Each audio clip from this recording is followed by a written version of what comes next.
If you live here, fun is your thing. If you live here, tough is your thing. Smart is your thing. Caring is your thing. If you live in Massachusetts, community is your thing. Since 1972, the Massachusetts State Lottery has provided over $25 billion to help cities and towns with the things they need most. If you live here, giving is your thing.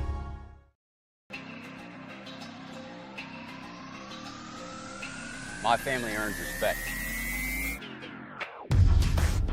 My family clears bases. My family breaks records. My family wins MVPs.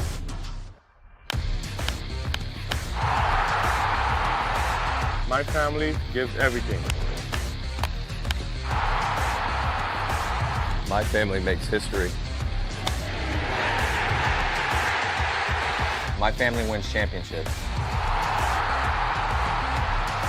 There's no family. There's no family. There's no family. There's no family like my family. Join the fam. Join the fam. Join the fam.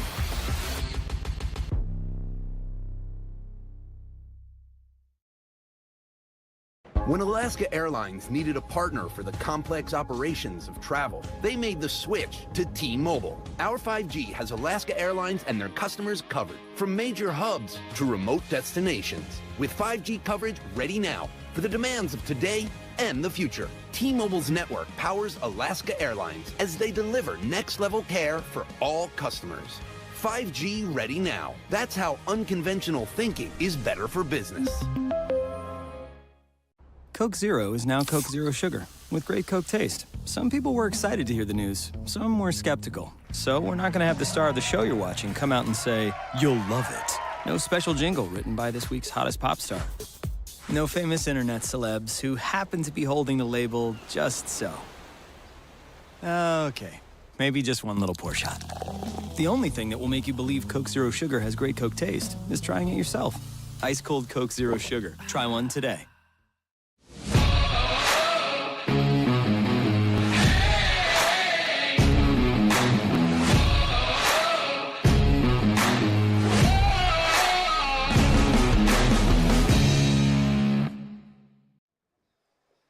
The temperature heating up. The division's heating up. Oh, baby, it is time for Cape Cod League Baseball. It's a real good one here between the two Western Division foes in Hyannis and Falmouth live from McKeon Park. Should be a good one here on a Monday, Tuesday afternoon. So happy to have you with us here from the Tim Elstrom Broadcast Center here at McKeon Park. Alongside Mickey Doolittle, Jacob Irons. My name is Michael Kirsten. Guys, just said it.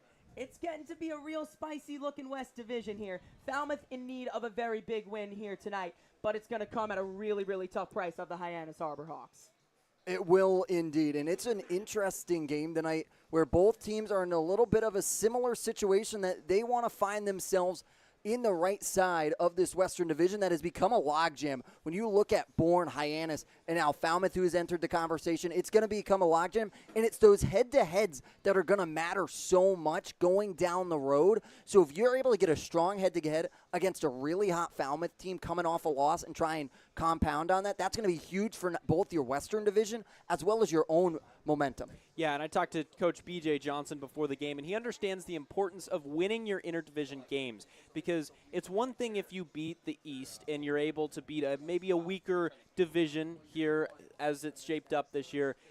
It's another thing if you're able to beat some of the best in the West, and that is exactly what Hyannis has done to get to this point, now sitting in second place in the West, but that also means that they're second place in the league overall. So he understands, and this entire coaching staff understands the importance of this game tonight. It's a huge one, especially for Falmouth. They sit only 1 point behind Bourne, who sits in third place themselves. Now let's talk about Hyannis, guys. They come off a tie last night. Previous off of that, 4-game win streak. Lost to Katuitt. Just before that, a 3-game win streak. We just talked about it. These Hawks are really hot, and they let last night slip a little bit. They had the lead going into the back end of the game. It was called short, but you don't have a loss to your name. Just a tie. You feel like you should have won it, but it's not a loss, and that's what they should be probably taking away from last night. Yeah, and that's what you take away. one that slipped away and the elements didn't work in your favor, but it is a tie. You still get a point. You're able to get now where you were sitting 9 points back at Katuitt. You now sit 8 points, so that one feels a little more manageable. If they go on a slide, you're 4 games back of them right now if you want to do the game back situation for a little bit more of the MLB system instead of the point system that's here on Cape Cod. So it's really big, especially. However, you're 7 of 9 of your last, and that's wins, and that one of those is a loss, but it's also a tie as well, and that loss is to Katuitt. So you have to look at it, and they are playing great baseball at the fabulous time that you need them to play. The sign of a team playing great baseball is even when nothing goes their way, kind of like it did yesterday. They got out to that hot start. The offense just kind of struggled into the second half and the halfway point of that game. But it felt like everything was kind of going there against them in that game, and you still escape with a tie, and that is absolutely massive. That's the sign of a good baseball team that's able to react to that adversity. It's going to be a really interesting team against a Falmouth team that comes in red hot right now. Yeah, but as you say that they are red hot, this is a Hyannis team that they haven't won against this year, so that's something that Hyannis has to take into mind as well. Getting a strong start out of Hayden Frank today. They've got a lot of guys ready in the bullpen tonight with the off day tomorrow. So platooning some guys could play to their advantage today. Yeah, and talking to Eric Alexis, you'll get that conversation a little bit. This is a full staff. The bullpen is wide open tonight, so that even means if something starts going awry, they want to really try and hammer in tonight so that they're able to get a win tonight, going into that off day, build momentum up, go into the off day, and then you're able to settle in going to YD on Wednesday with the momentum. So expect if stuff starts to go awry, they're going to have a quick trigger, especially since the bullpen is full and ready to roll. Yeah, and it's going to be attack. And especially with tomorrow being an off day, you feel a lot more comfortable using your entire bullpen and get that momentum, just like you said. Yeah, Jacob Irons just teased it. He talked to Coach Eric Luxus. Let's send it down to him now. In here, so we got a really close-knit group so far, and hopefully it continues. How do you create that culture, especially in summer ball, like you touched upon? People are moving. Dugout show continues the pregame here with pitching coach Eric Luxus. Coach, pitching staff has been really strong all year long. What do you credit to that? We got just good players, right? Like, it comes down to that. We got really talented guys, and, we just try to get guys on the same page from day one, and our guys have done a good job, and with all the ins and outs of guys that come in and guys that leave, we've just kind of kept a really good group of guys that have been here from the beginning that kind of help out all the new guys that roll in here. So, we got a really close-knit group so far, and hopefully it continues. How do you create that culture, especially in summer ball, like you touched upon? People are moving in and out, and to be able to create that culture time and time again. I mean, it's tough, but ultimately, it's about these kids, and it's about trying to get these guys as close as possible. It's about trying to be laid back and open and just create relationships really quickly, which sounds difficult, but when you see each other every day and we all kind of have a similar background, it's a little bit easier than you might think. So we got a good group. Jamie Arnold touched upon it when I've talked to him about it's very hard not to make friends when you both play baseball, you both like baseball. It's almost like a match made in heaven sometimes that you all get put together in the bullpen down there. Yeah, I mean, and these guys, they're from all over the place, and, a bullpen is still the bullpen. It might be a different guy than you're used to seeing for 10 months, but we all got something in common, and these guys do a great job of trying to have fun out here too. But, it's the best place to be in the summer and just trying to take the most of the moment for these kids. Trying to take the most of his moment tonight is going to be Hayden Frank that gets to bump. What have you liked out of him so far? He's been consistent. He leads our team in innings. He was one of the guys that came here early in the summer. He's been here from the beginning, and he's been Mr. Consistent. We know what we're going to get out of him every single time that he steps on the mound, and hopefully he can give us another good one tonight. And how do you expect to fare against this Falmouth team that has been making an insurgence through the standings? Yeah, they are playing good baseball, and ultimately that's what you want to do is you want to play better late in the season. So, but we're doing the same thing right now too. So on paper, it's a really good matchup. We've both been playing really well lately, and Hayden's on the mound tonight. I like our chances, and we got a full bullpen tonight, so we should be ready to go. The pregame show rolls on after this. Thanks so much to Coach Luxus for talking with Jacob. And we saw Frank last time out on July 11th against Katuitt. A considerably good start considering it is against that offensive firepower that is Katuitt. 3+ innings of 2-run ball. We've seen all good things from him this season, haven't we, guys? Yeah, and that's what Coach touched on is how he's been so consistent, and you know what you're getting out of him when you toss him on the bump. And that's what you love, especially from a pitching coach's standpoint, is you don't have to worry all that much when he goes out there, and especially in a start, you feel comfortable starting him because some of these guys in your bullpen and in your starting rotation didn't start for their college team. They were more short relief guys, and how Cape works is that everyone's going 3 innings, so you bring a reliever in and you start him. But Hayden Frank, they know what they're getting out of him when he starts the bump, and he's really excited about him, but I like him as well. He's going to attack zones, he's going to attack pitchers, and he's going to really be on his stuff tonight. Yeah, everybody's a swing guy out here on the Cape, but I think what this coaching staff really likes about Frank is a lot of times you have to go out and calm a pitcher down. A lot of times they get a little amped, but it doesn't feel like Hayden Frank is really that guy, and I think that's what Alexis really values in them, and this entire coaching staff values in him. So it'll be interesting to see in a big high-leverage matchup like this how he reacts to it. Yeah, and then seeing where he comes in, he can give you a good 3-4 innings if he's on his stuff, even could give you a fifth that tees up the bullpen really nicely. And as we say nearly every game this season, they've been nails. They have been nails, but if you want to have him go, he's got to work effectively and efficiently. That's how you get him to 5 innings if that's what you want to do. But really, bullpen has been stellar all year long, so if you need to go to him, and especially with the door open on the bullpen, anyone can come out of it, I wouldn't be worried about it one bit.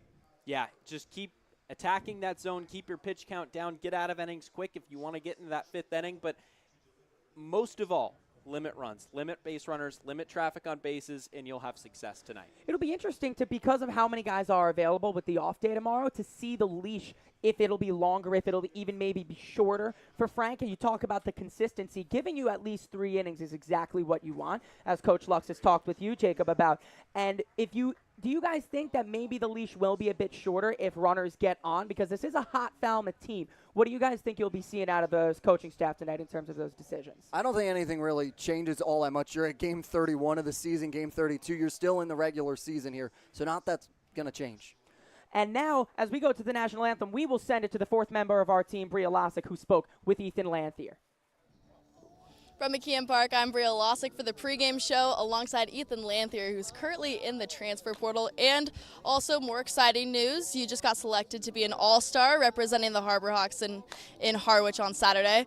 How honored are you for that? I mean, it's awesome. It's a cool experience. You know, it's a pretty select group. It's just awesome to get the chance to do that. Like I said, you're in the transfer portal, been trying to make a decision of where you're going. What have been some of your priorities when looking at schools? I'm just looking for a school that's going to develop me to be a better pitcher than I am now, give me the opportunities I need, and you know, I'm hoping to find a place a little closer to home, but that's what I'm going for. You've had a lot of opportunities up here to develop as a pitcher, especially from pitching coach Ray Korn out in the bullpen, spending a lot of time with him. Is there anything that has been super helpful to you that he's taught you? Yeah, I mean, my slider was okay coming here, and Ray just made it even better. And then he's really good with working with your arm action and making you just more consistent. I'd say those are 2 big things. Like I said, you spend a lot of time in the bullpen. I just interrupted one of your hacky sack games to do an interview, so apologies for that. But how do you pass the time, especially in the bullpen, when you know you're not hot? Oh, you keep it light. A lot of would you rathers down there, a lot of just bullpen talk. But yeah, you just keep it light, keep it fun for everybody that's in and not in the game. How good do you rate your hacky sack skills? I would say I'm probably the best on the team. I'd give myself a 10. Bold claim. Do you think the guys would back that up? I think if you find the right guys, they would agree. All right. Thank you so much. From McKeon Park, I'm Bria Losick, Harbor Hawks Baseball Network. Retirement strategies come in all shapes and sizes.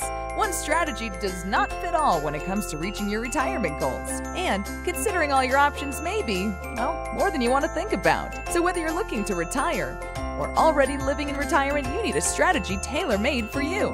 Fairway Financial can create a personal retirement strategy just for you, designed to take care of you and your loved ones. Call us today at 508-398-3337. We welcome you back to McKeon Park, just about underway here on the Middle Cape. And it's going to be the Hyannis Harbor Hawks day to get themselves back on the winning side. They're going to do it through Hayden Frank, who's just about warmed up, limbered up. We've spoke about him a little bit earlier, and he leads the team out right now. He comes out, jogs out, and now let's take a look at what he's done on the season so far. And Hayden Frank, out of Riceville, Tennessee, and Lipscomb University, has appeared in 7 games has one of the lowest ERAs through innings pitched at 19 1/3 on this summer with a 2.79 ERA. Struck out 12, walked 4, has given up 21 hits, and only has a 1.29 whip, which is extremely well, so limiting the traffic that normally is behind him on the bump, and he's calm, cool, and collected and ready to go tonight. Yeah, those Ks to walks is a big stat that we always look at. He's been able to command the zone, pound that zone, and limit the walks as opposed to racking up those strikeout numbers.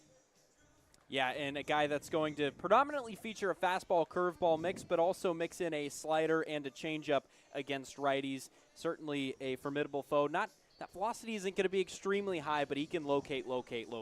I think you'll take that. Just a little bit of a drop in velocity, especially with that mix as well. Being able to command all four, being able to mix those four, it's just going to be really hard to touch if you're these hitters.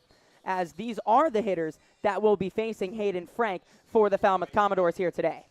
Yeah, so it'll be John Spikerman leading it off, the Sooner of Oklahoma, the center fielder, and then Travis Bazana, the 346 hitter with 15 RBIs so far on the year out of Oregon State. Kyle DeBarge, the third baseman out of Louisiana Lafayette, hits third. Tyler McGregor, the first baseman out of Northeastern. Hey, we know a couple of Northeastern guys here in Hyannis, hitting cleanup. And then Walker Yannick, the catcher out of Sam Houston State, hits fifth. Cade Snell, hitting .339 on the year, is the designated hitter tonight, hits sixth. Gavin Keelan, the shortstop out of Louisville, hits seventh. And then Gavin Turley this time, the left fielder, hits eighth. And Tab Tracy rounds out the lineup out of Texas A&M. He plays right and hits ninth. So Spikerman digs into the right-handed batter's box, digs the chalk. He is just about ready. The southpaw, tall, lanky southpaw Hayden Frank toes the slab, and he is just about ready himself. It's a Western Division clash, and it's the Commodores, and it's the Hawks, and it is live from McKeon Park here in Hyannis, Massachusetts on Cape Cod. First pitch is outside, 1-0. We are underway. First pitch time, 6:02 p.m. here on the East Coast.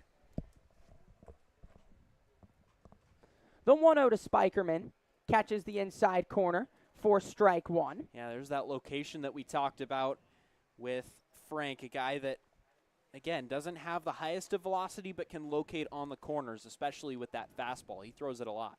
Here's the 1-1, swung on and missed. Big hack from Spikerman. Now 1-2 the count on the Sooner. Being ahead in counts, especially your first batter, is huge for Frank tonight. It'll be a 1-2 to Spikerman. Frank winds and deals just above the zone. Falmouth, the victim of one of three of Hyannis' walk-offs this season, back on the 19th. It was a Gavin Cash RBI single that won him the game. As down goes Spikerman swinging. It's a good start for Hayden Frank as he gets his 13th strikeout on the season. Yeah, there you see the sequencing, a great pitch, a great put-away pitch by Frank there off speed, and he gets one away here for Bazana. So quickly one away on the Spikerman strikeout. That brings up Travis Bazana, one of three All-Stars for Falmouth. He's been tough to keep off the base paths. Here's the first pitch to him. Just about low. Bazana leading the Falmouth Commodores with a .346 average on the season, as he flies that third base side out of play. 2 doubles, a triple, and 3 home runs to his name, tied for the team lead in RBI as well.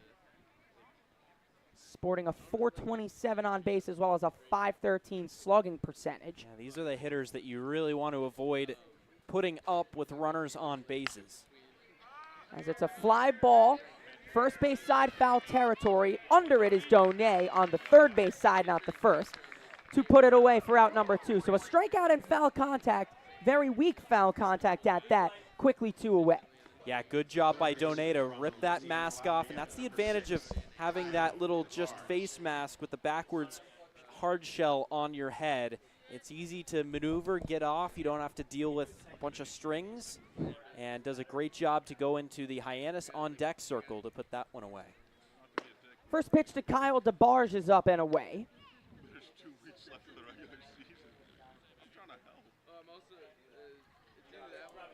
It'll be a 1-0 to DeBarge. Swung on and missed. It's a dirty pitch as it completely bottoms out and disappears from the zone as we take another look. There's that curveball that he likes throwing. Just disappears. It'll be a 1-1. As it's a fly ball down the right field line. York giving chase, as is Earhart, and that's dropped just about foul down that right field line. It looked really close. Game of inches baseball is. Let's take a look. On first look, I thought it dropped in fair, but the umpire's right there as well. Ooh. That looked close. I think might have gotten a piece of that line. York. Ooh, I think York's Blarkin Marvick Gomez down the line there, the first base umpire, and sees the result of it. That's a great look from our cameraman, Nico Sharp, as well. Really, really nice camera work. So early in the game as well. I mean, we're on it from pitch number 1. As here's the 1-2. He swung and missed. Donay drops it. He'll fire it down to first, and that's a really efficient first inning. 1-2-3, down go the Commodores. After a half, it's Falmouth nothing, and the Hyannis Harbor Hawks coming to bat.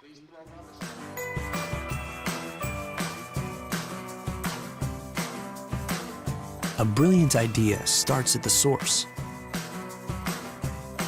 Through innovative design, we're taking steps to create a better future. Now, the pure fresh taste of Dasani comes in a redesigned bottle, up to 30% made from plants, and as always, it's 100% recyclable. Plant bottle, designed to make a difference. This BBB seal is a badge of honor. It's a sign that this is a business you can trust.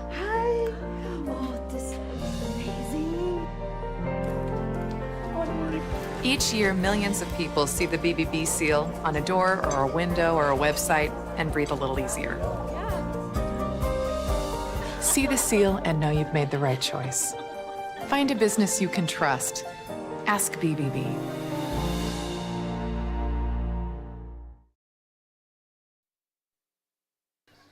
It's been a potent Hyannis lineup over the last 10 games. This is how they shape up here tonight. Leading things off for the Harbor Hawks will be Nick Mitchell, the left fielder, who is second in the league with triples. He's got 3 to his name. Then the speedy and bunty Zach Earhart, the right fielder, in second. Cam Smith, the power hitter, who's batting a .328 on the season, good for 5th in the Cape Cod Baseball League right now, is in the third hole. And then the ever mighty Zach York cleans things up in the cleanup spot at first base today as well. Elijah Hainline, the second baseman, finds himself in 5. John Gazdar behind him from Austin P. and the Governors. Brody Donay leading the way with 17 RBIs, which is 4th in the Cape Cod Baseball League, finds himself in the 7 hole today. Will Taylor in center field tonight and in the 8 hole. And then Trey Lipsy, we've talked about it almost every broadcast when he's been in that 9th hole. The second leadoff is Trey Lipsy, the designated hitter. And I find it so impressive that he's even found his way into this lineup as the designated hitter. That shows a guy in Trey Lipsy that you cannot keep him out of the lineup right now. No, you can't. And especially, it's the hot bats. You don't want to remove them from the lineup because why would you want to do that? You're almost shooting yourself in the foot. So being able to keep the best and the best in is huge. First pitch to Mitchell is upstairs. I want to look at the speed here. Taylor, Lipsy, Mitchell, Earhart. What a speed combo that is from 8-2 with the lineup turning over. Yeah, it's dangerous. You just can't let anybody get on base because that means a lot of chaos will be created. And then for guys like Cam Smith and Zach York as well, don't forget about Hainline and Gazdar providing some contact in the middle of that order too. As here's the 2-0 to Mitchell, slapped right back up the middle, and it's a base hit. Ranging over is Spikerman to cut it off. It's a leadoff single for Nick Mitchell. He's been down his last few days, but he's right back to where he left off. Falmouth's defense already being tested here tonight. Let's take a look at how they shape up. Yeah, from outfield left to right, it'll be Turley, Spikerman, and Tracy. Infield left to right, DeBars, Keelan, Bazana, McGregor, and then behind the plate is Yannick, putting down the signs for Stephen Quigley. First pitch to Earhart, showing that buntiness out of him. I love the adjective, and I love the ability to speak it into existence, Jacob Irons. Yeah, I don't think that's in the Merriam-Webster dictionary. I think that's a Jacob Irons dictionary edition right there. Well, I'll go talk to him over there. I'll make sure they put him in it. As here, it'll be a 1-0 to Earhart. Slider buckles him from Stephen Quigley, making his first appearance on the year for Falmouth. Yeah, Quigley, a guy that mainly a fastball changeup mix to lefties, but against righties, still use that fastball, but he'll substitute in a slider. Here's the 1-1 to Earhart. On the ground to second. Bazana turns the field for one. On to first from Keelan, and the speed from Earhart makes sure that will not be a double play. So the lead runner in Mitchell cut down at second. Earhart reaches first on the fielder's choice. Yeah, an aggressive turn there from Bazana on a softly hit ground ball, but did a good job to get it over to Keelan just in time to get that lead runner, and that's big for Falmouth. You can get that lead runner, keep the scoring position runners out of second base here for Cam Smith. That's their 19th double play turned this year for the Commodores. Cam Smith to left field and deep. Back goes Spikerman. He looks up, and it's gone. Early and often, Hyannis strikes first, and it is a 2-0 lead. Cam Smith, he's a starter for a reason, and he's shot out another one to deep left center. Cam Smith, it's left over the middle of the plate by Stephen Quigley, taking it right over our center field camera. Look out over there. 379 to dead center, deepest part of the park. He gets all of it, and it's already 2-0 Hawks. That'll bring up Zach York. First pitch to him is outside. All I gotta say is ouch on the baseball and on my ears too. I mean, the sound that makes off the bat. As here's the 1-0 to York. He swings and misses. And nearly ouch for our center field Yeah. cameras. That sent a shudder through me and Jacob Irons. We saw it keep going and going, and woo. Swinging a foul tip into the glove of Hyannis. 1-2 the count. Especially as the guy that sits up that center field camera. I need that thing in one piece for me. Soft fly ball to center field. Spikerman settles under it and makes the play for the second out. As let's take another look at this. As 399 off the bat from Cam Smith. yeah, and then 103-mile-an-hour exit velocity. That one going over the 379 marker that probably isn't quite 379. We don't know if that's exactly right, but it did travel 399 feet per TrackMan, and that is an impressive moonshot from Smith, who has done that time and time again this year. Here's the 0-1 to Hainline, tipped back into the screen. And especially after last night where you felt like you lost that game, where they allowed those 3 runs to cross in the bottom of the 8th and then not have an opportunity to respond, Cam Smith grabs his bat and says, I'll respond tomorrow against Falmouth, and does it right here to already get them out in front. 0-2 to Hainline, swung on and missed, and that will end the bottom of the first. But home run derby participant Cam Smith giving us a bit of a preview as to what we'll see on Saturday. He gives the Hawks an early 2-0 lead as we're through 1. Hey, Mama, what's up? Did you switch my service from Verizon to T-Mobile? Yep. T-Mobile has the only nationwide 5G. Well, Mr. Know-It-All, let's see if you right about that. Mama. Hey, Mama, I'm working. It works at the pie shop. T-Mobile's 5G works inside and out. Hey, what you need, Mama? I'm trying to watch the game with my boys. It works in the park. Oh, okay. Mama? It works at the aquarium, in the parking garage, at the beach, in the elevator. It works in the movie theater, too.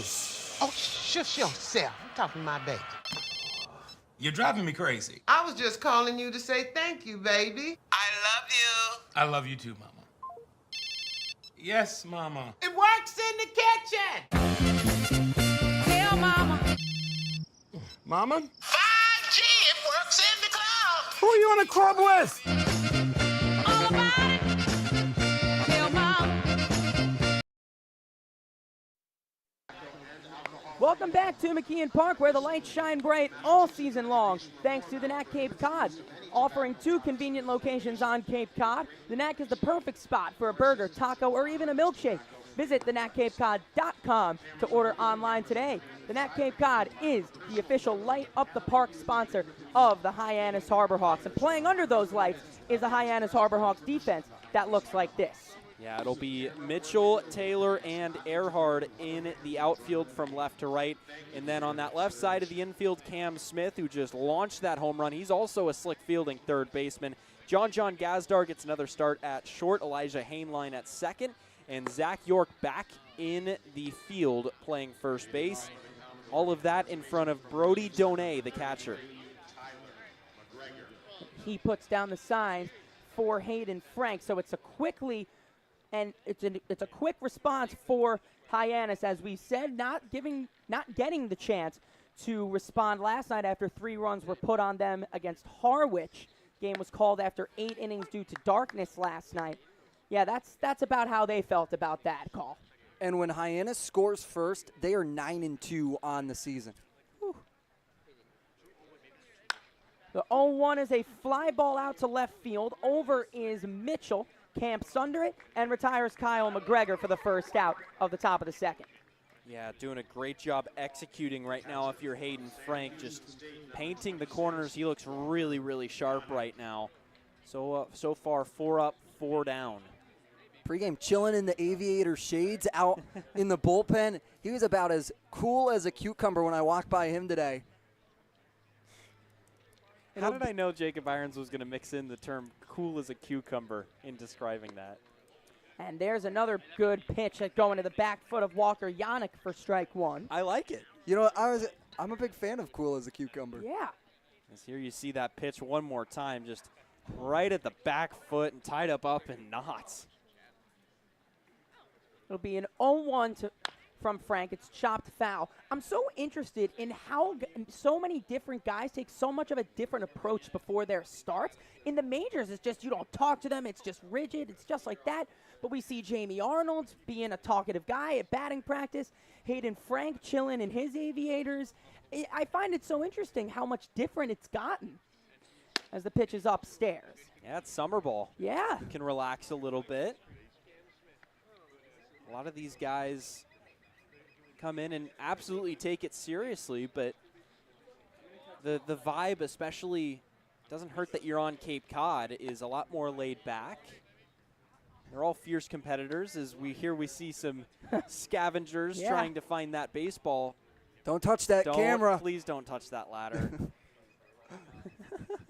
I worked too hard today to get that one set. Don't you do it. Jacob Irons' head is going to explode. These are tense moments. As Yannick takes the 2-2 upstairs, count is full.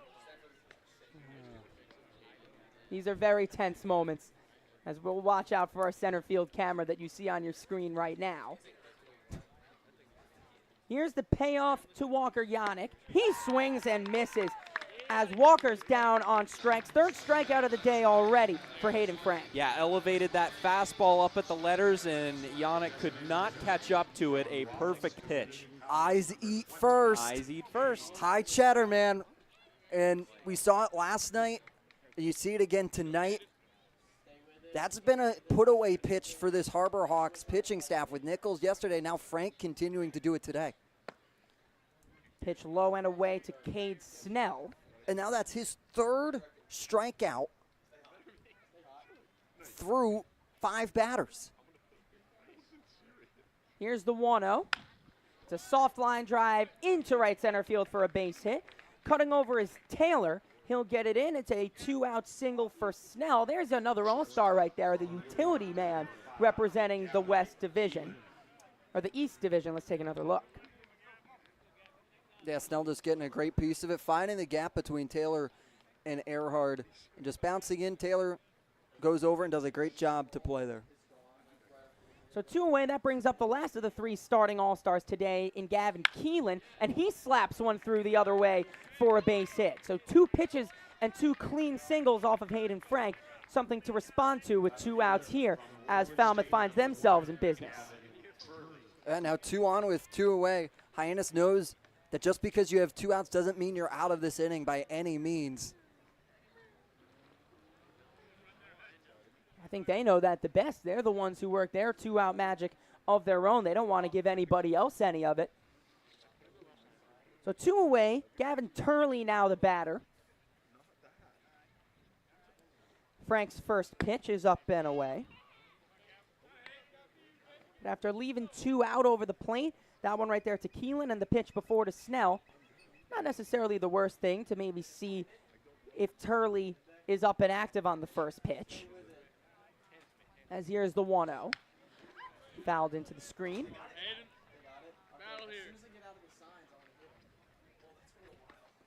So it'll be a 1-1 with runners on first and second. Early 2-0 lead for Hyannis on a Cam Smith 2-run shot. With runners on first and second now for Falmouth. Here's the 1-1. It's on the ground outside of third and foul. So 1-2 the count on Turley. Yeah, it appears as if they he have got found it. He got it. That's an unbelievable right. scavenging job out there. That's thick brush out there. It's really hard to get back into those woods. And there's poison ivy. Huh. Ugh. Good luck. Make sure you have some calamine lotion on hand. Well, hey, you got a Cam Smith home run ball. I was just going to say, I think that's worth a Cam Smith home run ball for sure. As here's the 1-2 to Turley. It's well upstairs. Just a bit too high with the fastball.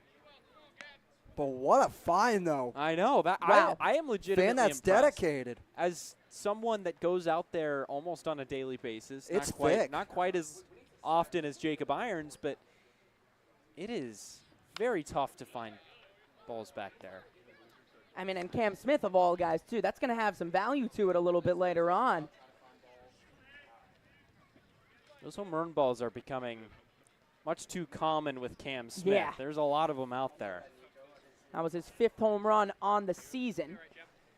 2 balls, 2 strikes, 2 outs, 2 on, 2-0 game here in the top of the second. Deuces are extremely wild from McKeon Park. As here's the pitch from Frank. It's upstairs. Both runners will get a head start. And a 91-mile-an-hour fastball, trying to go back up to it, go upstairs. That one just pulls away from the zone and runs on him. Now a full count and a big spot.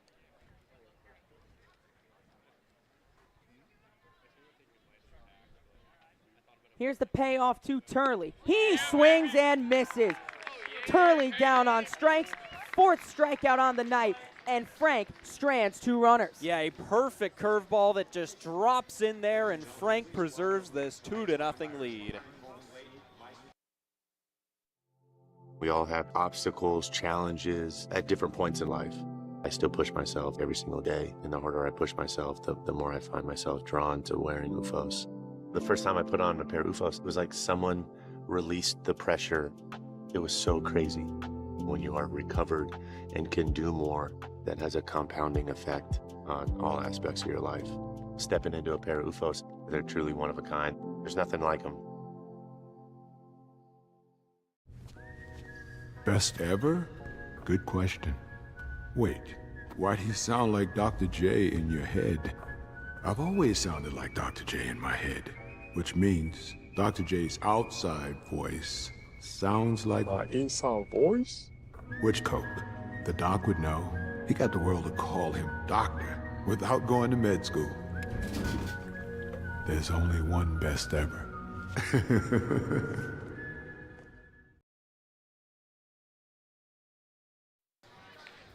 Welcome back to McKeon Park, a 2-0 lead for Hyannis. And let's take a look. We saw Cam Smith as just one of them. Let's take a look at the rest of the All-Stars. Yeah, it'll be Cam Smith, the third baseman, the lone starter for Hyannis this year. But don't worry, they've got a couple of guys that are going to be coming off the bench in that All-Star game. Outfielder Trey Lipsy, Nick Mitchell, and Elijah Hainline all in there.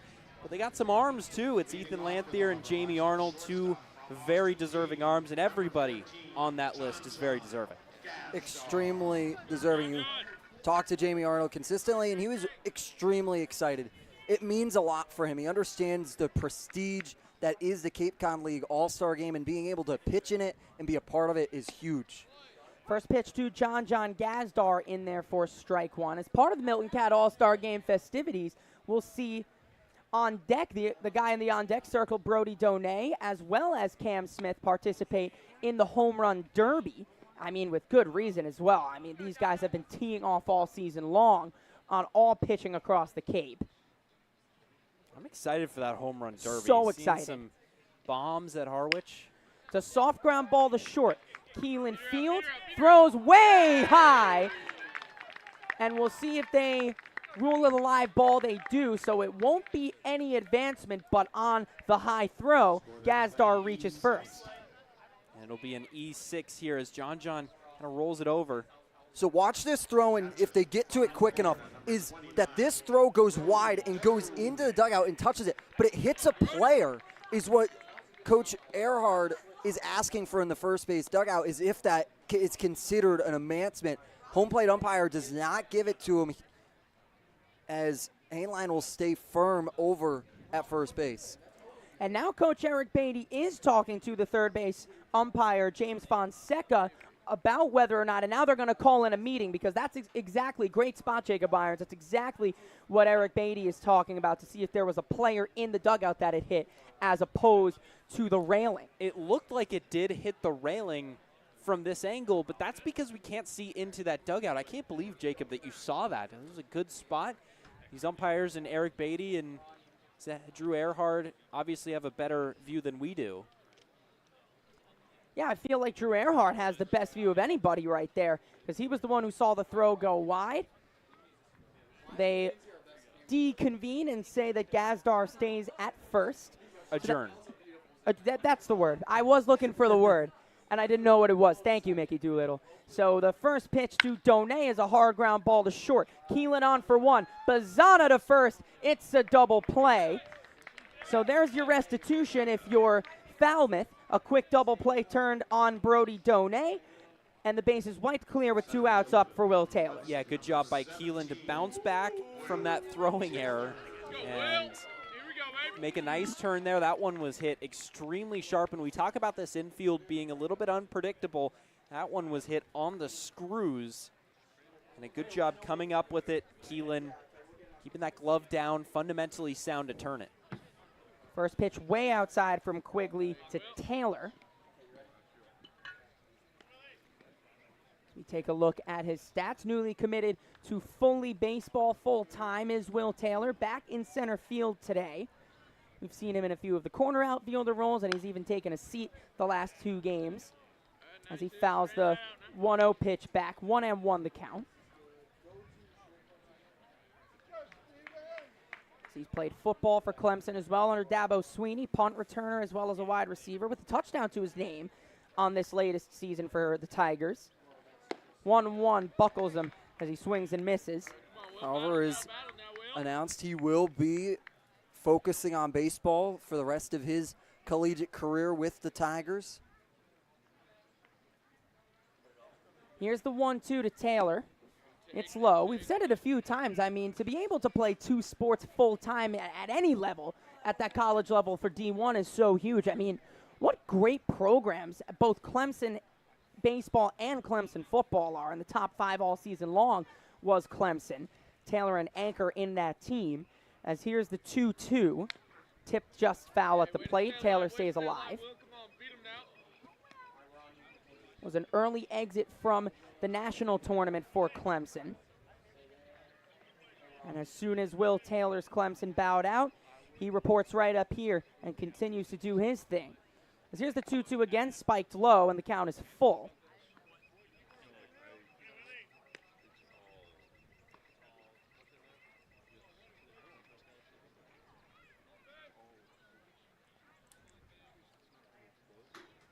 And here is the payoff to Will Taylor. It's a high fly ball, shallow left. In comes Turley, calling off Keelan to retire the side. So an unconventional 1-2-3 inning, but 3 at that in a row for Quigley. We're through 2, 2-0, Hyannis. Diet Coke? Who are you, my mom? You should be so lucky, because you know what moms do? Well, I suppose we should start with the whole giving you life thing. It seems like that should be enough. No? Okay. What about her ability to send shockwaves through the neighborhood without saying a word? Or whip up a ridiculous handmade costume that you forgot to tell her about? Not to make you happy, but because she had a reputation to uphold. She invented rideshare, called it carpool, and did it for free. She didn't need those dating apps either.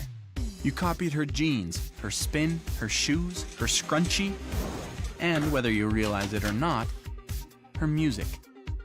Why not? Oh, and she can win any argument in 4 words. Because I said so. Everything you're trying to do, she's already done it, did it better, and she did it with a Diet Coke in her hand. So, drink what your mama gave you. Let's go to the third, 2-0 Hyannis. We talked about how big of a game this was for the standings. Let's show you exactly why that is. See Hyannis standing firm at second place in the Western Division at the current moment. Bourne directly behind them. They're 2 games back, 4 points away. Falmouth making a charge, trying to see if they can get up with Bourne to create a standard dam in the West.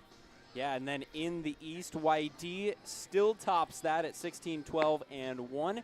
Harwich, who Hyannis tied with yesterday, picking up their first tie yesterday, 14-16-1, starting to close that gap, maybe a little bit on YD, and then rounding out the East, Orleans, Brewster, and at the bottom is Chatham. So yeah, big game here for Falmouth because that brings them and keeps them level with Bourne should they win their game. So it'll be Tab Tracy, and then the lineup turns back over to the top for Spikerman and Bazana as the first pitch was tapped, a bunt foul back into the screen.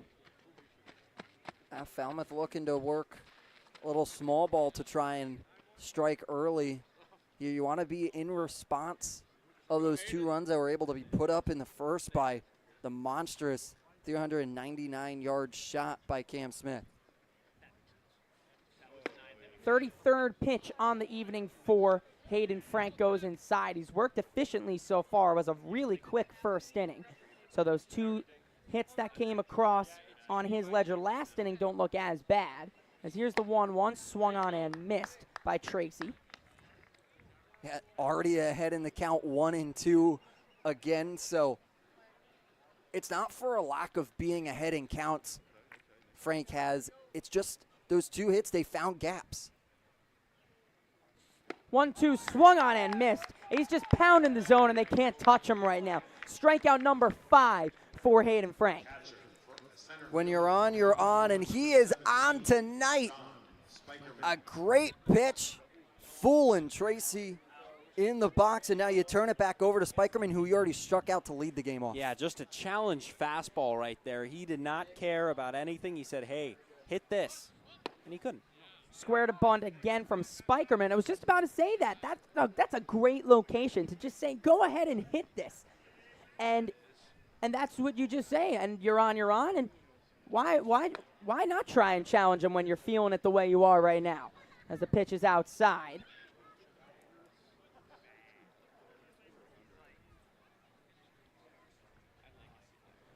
The 1-1 to Spikerman, weakly tapped foul. Skip Eric Beatty going over the railing there, trying to grab a little bit of a grounder, trying to keep limber. He's got a good smile as he protects his bench coach and pitching coach Eric Luxus as well. As here's the 1-2 to Spikerman. It's a line shot to deep center. Back goes Taylor and settles under it. Took a step in at first, but quickly tracked back. There's your wide receiver speed to put it away for out number 2. That good play by Taylor. Maybe misread it at first, but a good job catching up with it and getting under it. And here's Bazana, who popped out a part of that 1-2-3 inning back in the first.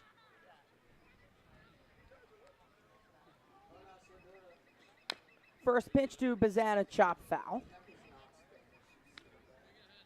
Bazana, second baseman today, popped up already to Donay in that first inning. He'll soon share the infield with Elijah Hainline at Oregon State, as it's a 2-1 count now on the Beaver. Thank you, Michael Kirsting. That's just a completely low blow. As here's the 1-1 tapped into the screen. So is every Oregonian. Oregonian? Oregonian calling their state Oregon. Well, I'm not from their state, so I don't got to call it that. I'll call it what I want. That might be the most American outlook on a situation I've ever heard. I am, in fact, American. As here's the 1-2 to Bazana. It's served out into left field. Over and back is Mitchell to put it away for out number 3. And we're through 2.5, 2-0 Hawks. And let's go down to the 4th member of our team, Bria Losick.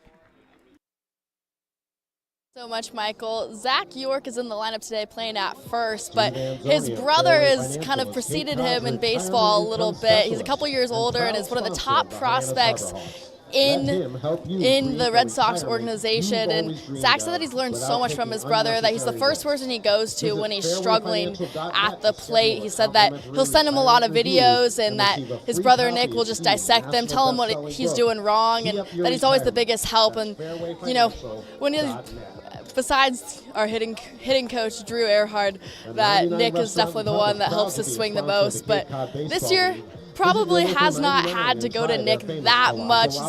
Zach is batting over 440 in the league right now, but he did say he wants his brother to come down for a Harbor Hawks game, so might have to get him on the air too. All right, back to you guys.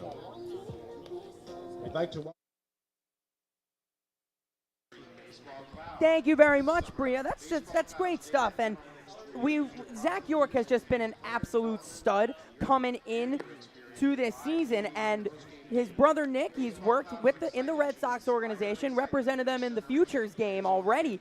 So to be able to have a guy of that caliber as a mentor, as a younger brother, that's got to be so amazing to look up to.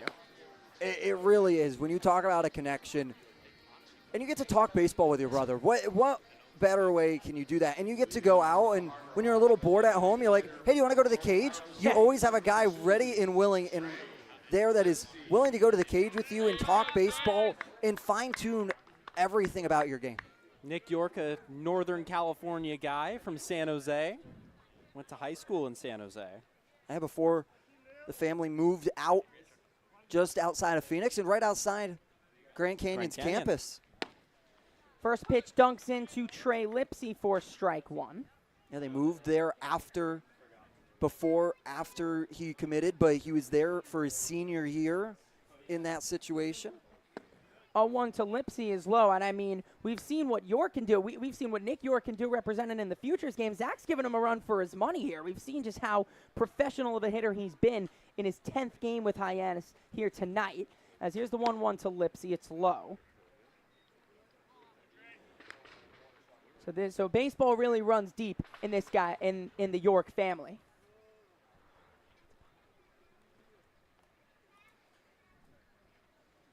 As the 2-1 at the knees, strike 2 on Lipsy.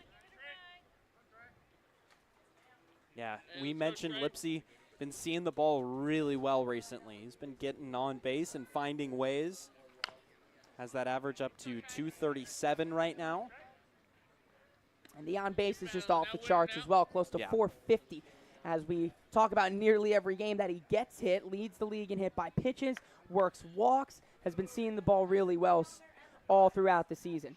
As here's the 2-2. It's wrapped down the right field line and foul. Yeah, and that's just the approach that Trey Lipsy is bringing to the table right now. He is aggressive. He is not afraid to drive a pitch that he sees that he can drive. He's not going to lay off anything that he is in his wheelhouse, and they're just getting a little bit in front of it.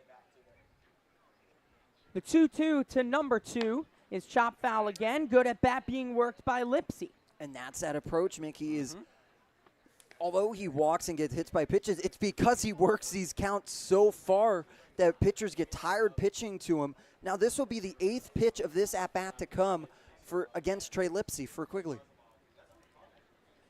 The 2-2 is on the ground to second. Ranging over is Bazana in just enough time to retire Lipsy for out number 1. So battle won by Quigley there, and that turns the lineup over to Nick Mitchell.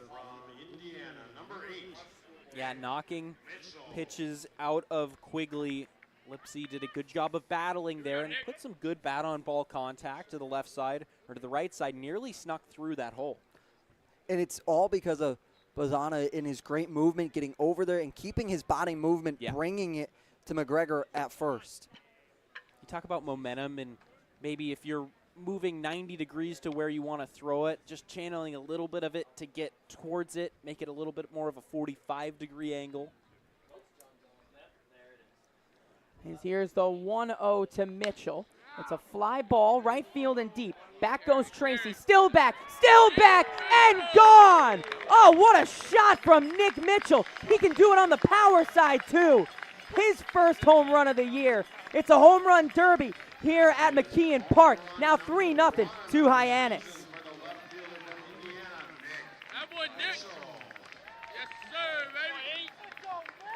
Nick Mitchell getting all of it right there. Quigley leaves one over the plate and off the bat. Mitchell knows it, makes the spin, dropping backwards. Tracy, he tried to give it a look over, but the scoreboard's there, Mr. Tracy. It is out of your reach. Baseball meet scoreboard. Scoreboard meet baseball. It's a bunt from Zach Earhart. It'll go just foul. Trying to manufacture himself. 385 off the bat with a 32-degree launch angle, 94 miles an hour off the bat as well from Nick Mitchell. You can call him Nicky Bombs now, introducing his power to the Cape Cod Baseball League. That took down a branch. Just that's going over the scoreboard. That is over the scoreboard. The tree's out in right field, maybe 3/4 of the way up the flagpole, too. That's no cheapie. Not at all. We were talking with Coach B.J. Johnson, who's mentioned it a couple of times to us. That right field, despite being labeled as further than left field, it's actually shorter to right. They might have flipped the signs at some point, but actually lefties have an advantage here at McKeon Park, and righties have a much harder time at getting it out, which, you know, going back to Brody Donay and Cam Smith makes it that much more impressive. And it's interesting. Elijah Hainline before the game brought out Google Maps, ran over to his coaches, Coach Luxus and Coach Johnson, and each of them, he was like, guess what I discovered? I discovered that right field is actually shorter than left field. He pulled his maps out for that? That's cool. Google Maps. That's funny. It's got that feature where you can see how many feet is I between didn't two know points. that. I didn't know that. If only producer Graham McNew was on the scene, could have used the rangefinder as well. You drop a point right on home plate, you drop a point right out in right field, and it'll give you the distance. To right field for Tracy to put it away. Quickly 2 away. I didn't know that was a feature. That's really cool. It's on most Apple phones. It's pretty snazzy, especially for ballparks when you don't know. It's surprisingly useful when it comes to baseball. Yeah. And here's a guy that challenged that left field fence earlier in the game and won to what we have recently discovered is the deepest part of the yard in left center and center field. Smith takes the first pitch on the outside corner for strike one. It was a 2-run shot that got things started scoring Earhart. As here's the 0-1. It's low. The way our center field camera shoots, it was hit basically right out to that. I felt Jacob Irons' nervousness in abundance. As here's the 1-1, swung on and missed. Yeah, and high praises for Cam Smith pregame from Coach B.J. Johnson. He said that his approach and his ability to adjust, he's only seen in 2 separate players, Cam Smith and a guy named Clark Elliott, who recently signed in the big leagues just last year. 1-2 is low. And says his adjustment throughout the year, Elliott, a Michigan guy and now in the Oakland Athletics organization in high A ball. But the adjustment to seeing off-speed pitches. Right back to Quigley, and he shovels and retires Cam Smith to end the inning. But Nick Mitchell tees off. Nicky Bombs is here, folks, as his solo shot extends the lead to 3-0 Hyannis after 3.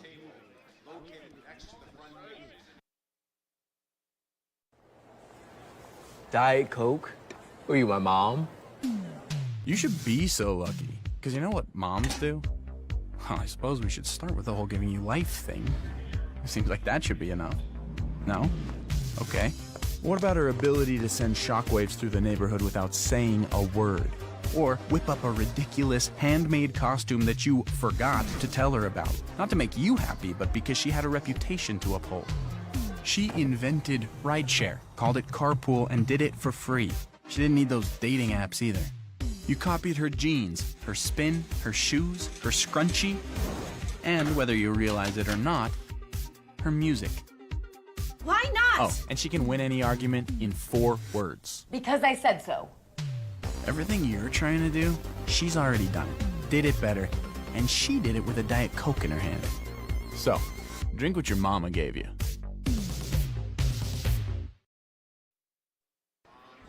Let's go to the fourth, 3-0 Hawks. It's trivia time, guys. Let's take a look at this. Here we go. Jamie Arnold is a 2023 Cape Cod Baseball League All-Star selection for the Harbor Hawks. What's his dog's name? Oh, this is great. Man. If it's Andrew, I'd find that really funny. Let's see. Give me Andrew. I'll take Andrew. You'll take Andrew? Give me Joe Andrew. Bob is also funny. I'm going to go. Is it Hannah? I'm going to go with Joe Bob. I'm I going to have go a feeling Hannah. it's Joe Bob. Nope, there's no way. There's no way. Show me Joe Bob. Show me Joe Bob. It's Andrew? No. Oh, wait. Oh, it's not Joe Bob. All right, it is Hannah. There we go. Tough. I like that one.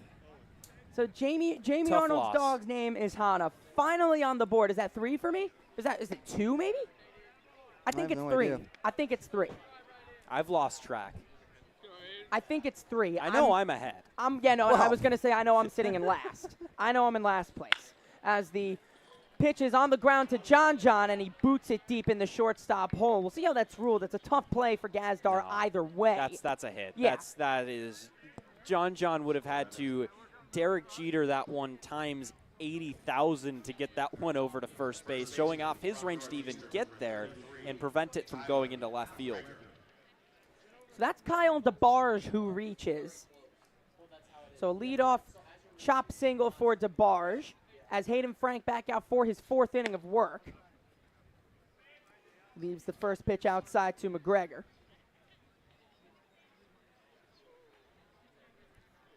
Frank, like we talked about with his whip, has had very low traffic so far this game. But there's going to be a bit more here as it's ripped into right field for a base hit. Rounding second is DeBarge. It's a cannon of a throw from Earhart, but it's cut off by Gazdar. Runners on the corners, nobody out for Falmouth. Commodores in business here in the top of the 4th. Yeah, they've been seeing that fastball just a little bit better in the recent innings. Frank really has to bear down here and continue to locate it. That was a good piece of hitting from McGregor to shoot that one over York's head and into right field. Like we talked about, this is the second time the Commodores are coming through this lineup right now. So they might have been able to make those adjustments after being retired through their first at-bat. And that brings up Yannick. You can get a sac fly here. If you can keep that runner at first, you'd consider that okay with an early lead to Frank's name. As here is the first pitch to the catcher. It's upstairs. And a ground ball here, if you're Frank, works for you. Yeah. If you can turn a double play, you're not too worried about that run scoring. You'd prefer it not to, obviously. But in this situation, with a 3-run cushion, you can afford to trade some outs for runs.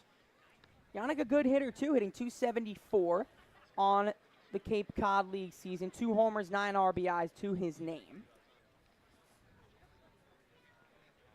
Sees himself on base a lot as well, a .357 on base percentage. As here is the 1-1 to Yannick.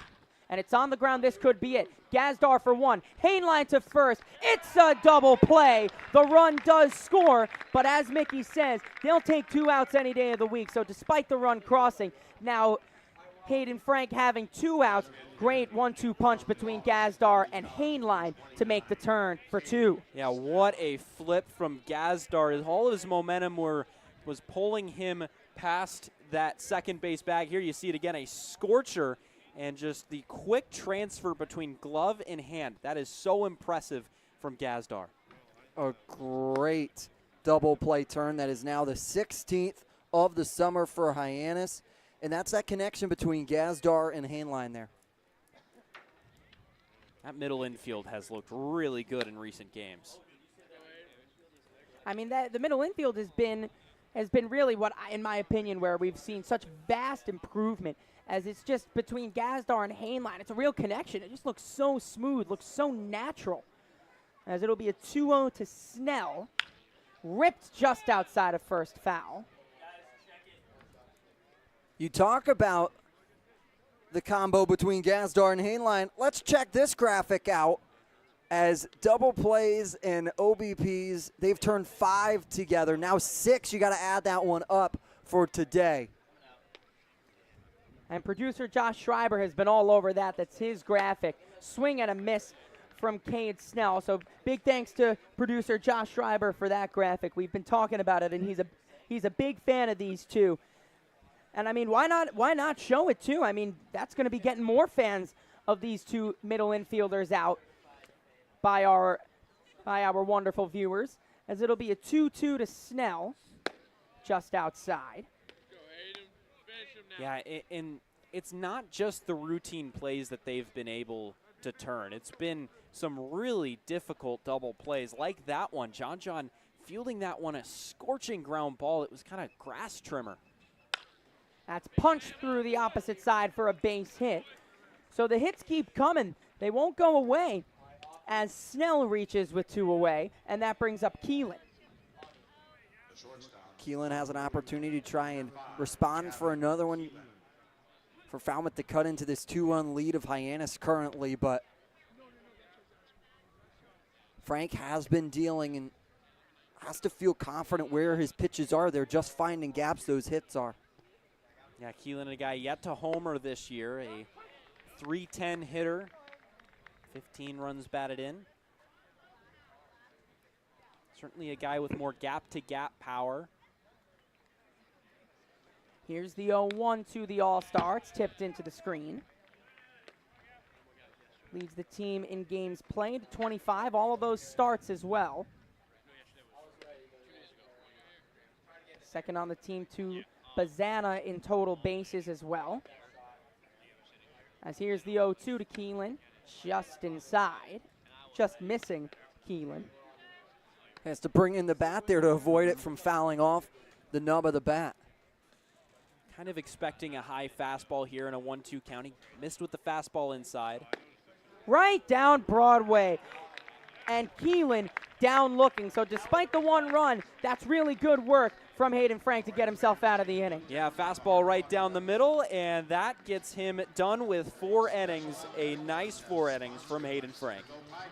Retirement strategies come in all shapes and sizes.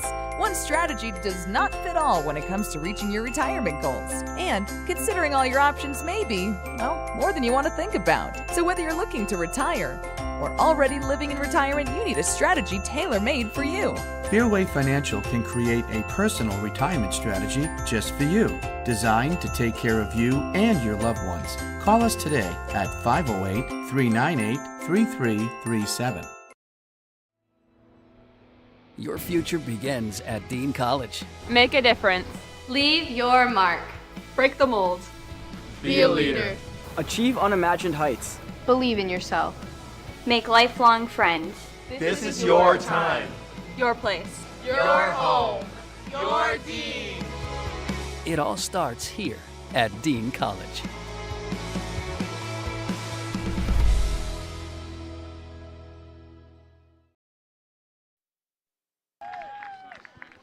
There's your pie eating contest right there. Maybe Aaron Parker winning. Hopefully his stomach isn't feeling too bad, but if it is, he's got Cape Cod Healthcare to go to. As we remind you that Cape Cod Healthcare is proud to be the official healthcare sponsor of the Cape Cod Baseball League. And with 6 convenient urgent care centers across Cape Cod from Falmouth to Orleans, we're ready to treat a wide variety of minor illnesses and injuries so you can get back to your regularly scheduled summer plans quickly. Open daily with no appointment needed and staffed by board-certified ER providers. View wait times at CapeCodHealthcare.org. Cape Cod Healthcare Urgent Care. Minor emergencies. Major attention. Fourth member of our team, Bria Losick, talked about this guy and his brother, Zach York, during her report last inning. Takes the first pitch away for 1-0. Now sees one drop in, 1-1. And I like this call right here. it might go by. Zach York's talking to home plate umpire Mike Lum about where it misses. Very respectfully just asked, hey, where is that? So that he can know and better adjust his zone. Grounds it foul. Ooh. 1-2 the count. Who did that hit down there? Yeah. Some Cape League interns that are down the line. Troopers got to be prepared everywhere. Well, I think that was the same person that almost got hit by the errant throw on the John error when he reached. That was about the same spot. It was I believe that was the same opening in the dugout. It'll be a 2-2 count to Zach York. Quigley deals inside. Count is full. His last at bat was a swing and a miss with a strike. That was only his fifth swing and miss on the season through 10 games. Only 5. As here's the payoff. It's fly foul as Spikerman drills over and into foul territory. Making the play is DeBarge, beg your pardon. So a foul out, put away by DeBarge as York is retired. That's a great play by DeBarge, knowing where he is in that bullpen area. Tricky with the screen right there, blocking the bullpen catcher from baseballs going foul, but very nice play on the run to reach back. He almost overplayed it. First pitch to Heinlein is spiked about 57 feet.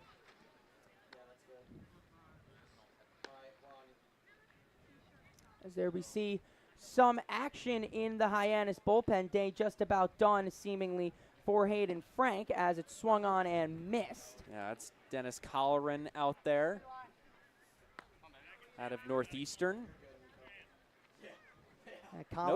No shortage of Northeastern players in this league. Absolutely not. As here's the 1-1 to Heinlein. It's low. That's an ode to how strong the Huskies program is. Time after time in the CAA, the Colonial Athletic Association, a great program that they're able to produce. Heinlein grounds one fair down the third base line and into left field. A big turn from Heinlein, and he's digging for second. The throw to second in plenty of time to get Elijah Heinlein stretching.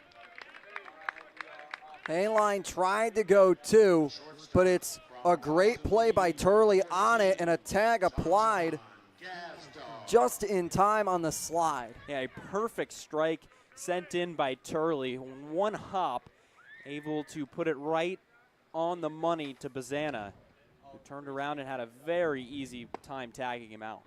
First pitch to Gazdar in there for strike one. So you give Heinlein the single, but he's out 7-4 stretching. As here's the 0-1. It's low.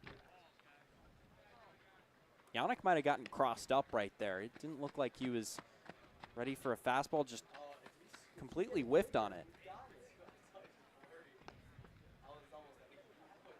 1-1 ripped into left field in front of Turley, and Gazdar reaches with a base hit with 2 outs. John continues to find ways to get on base. He reached on the error back in the second, but that was partially because he caused the havoc by running hard down that first base line and able to shoot that one into left. And that brings up Brody Donay. There's just a quick time called. And what makes Gazdar's ultimately introduction to Cape Cod so much, puts a smile on everybody's face, is the fact that he wanted to be here. He knew growing up that this was the place and this was the league to be. And to have as media of an impact he has had so far has been huge. And he is open about it and saying, this means everything, that I get to play my summer ball here with names like Buster Posey, Aaron Judge, with the best of the best. And he left his hometown, Walnut Creek. He was back home playing for the Walnut Creek Crawdads earlier in the season, earlier in the summer, and decided to come out here instead of staying there. And you could have very easily said, you know what, I want to stay at home, I want to be with my family, but understood this was the operation that he wanted to come be a part of.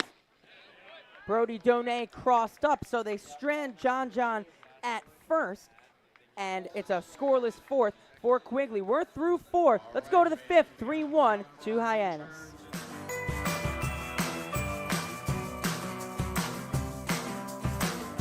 A brilliant idea starts at the source. Through innovative design, we're taking steps to create a better future. Now, the pure fresh taste of Dasani comes in a redesigned bottle, up to 30% made from plants, and as always, it's 100% recyclable. Plant bottle, designed to make a difference. This BBB seal is a badge of honor. It's a sign that this is a business you can trust. Hi. Oh, this is amazing. Each year, millions of people see the BBB seal on a door or a window or a website and breathe a little easier. See the seal and know you've made the right choice. Find a business you can trust. Ask BBB.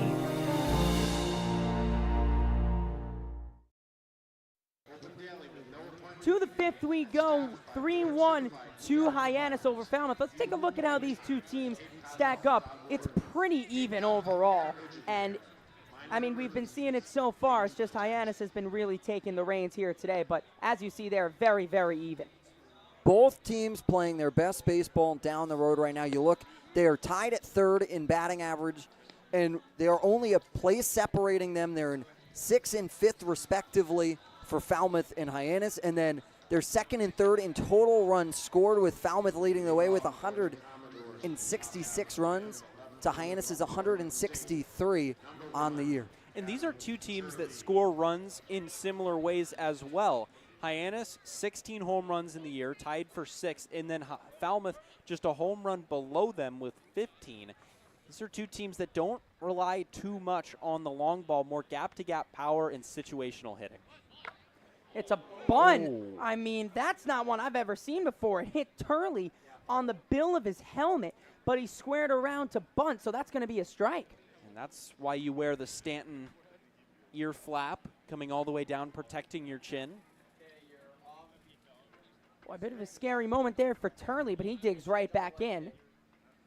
As Hayden Frank out for his 5th inning of work, he bunts again. It's a really good one. Wow. As here's Smith, he can't barehand that. That's a tough play either way. A bunt single for Turley to lead off the top of the 5th. What a job by Turley to show bunt again after it coming up and hitting you in the face. He shows bunt again and puts down a gem of a bunt. Just slow enough that Smith couldn't get there in time, had to put pressure on him to go to the bare hand. It would have been a really nice play by Smith if he was able to make it. First pitch to Tracy's another bunt. This one down the third base line, and it hits the bag, and it stays fair. I mean, 2 picture-perfect bunts down the third base line have Falmouth with 2 on and nobody out. And Falmouth practices bunts in every round. It's not like John Gazdar who does it by choice. This is a Falmouth team that when they take BP during the start in their first round in the Turtle, they are putting them down, and they have all 3 of their guys who are in that round that are not hitting at that moment go out into the hitting area and field the bunts as well, because they want to use small ball in their favor if they can. They'll check on Turley at first, and that turns the lineup over for Spikerman. And I believe it was Tracy earlier in the day, as Coach Eric Beatty is going to come out and give the hook to Aiden Frank. And it will be Dennis Colleran to come in relief. He's got electric stuff. He's going to need to pull a real electric act to be able to get out of this. We'll tell you about Colleran right after this. Hey, Mama, what's up? Did you switch my service from Verizon to T-Mobile? Yep. T-Mobile has the only nationwide 5G. Well, Mr. Know-It-All, let's see if you right about that. Mama. Hey, Mama, I'm working. It works at the pie shop. T-Mobile's 5G works inside and out. Hey, what you need, Mama? I'm trying to watch the game with my boys. It works in the park. Oh, okay. Mama? It works at the aquarium, in the parking garage, at the beach, in the elevator. It works in the movie theater, too. Oh, shush yourself. I'm talking to my baby. You're driving me crazy. I was just calling you to say thank you, baby. I love you. I love you too, Mama. Yes, Mama. It works in the kitchen. Tell Mama.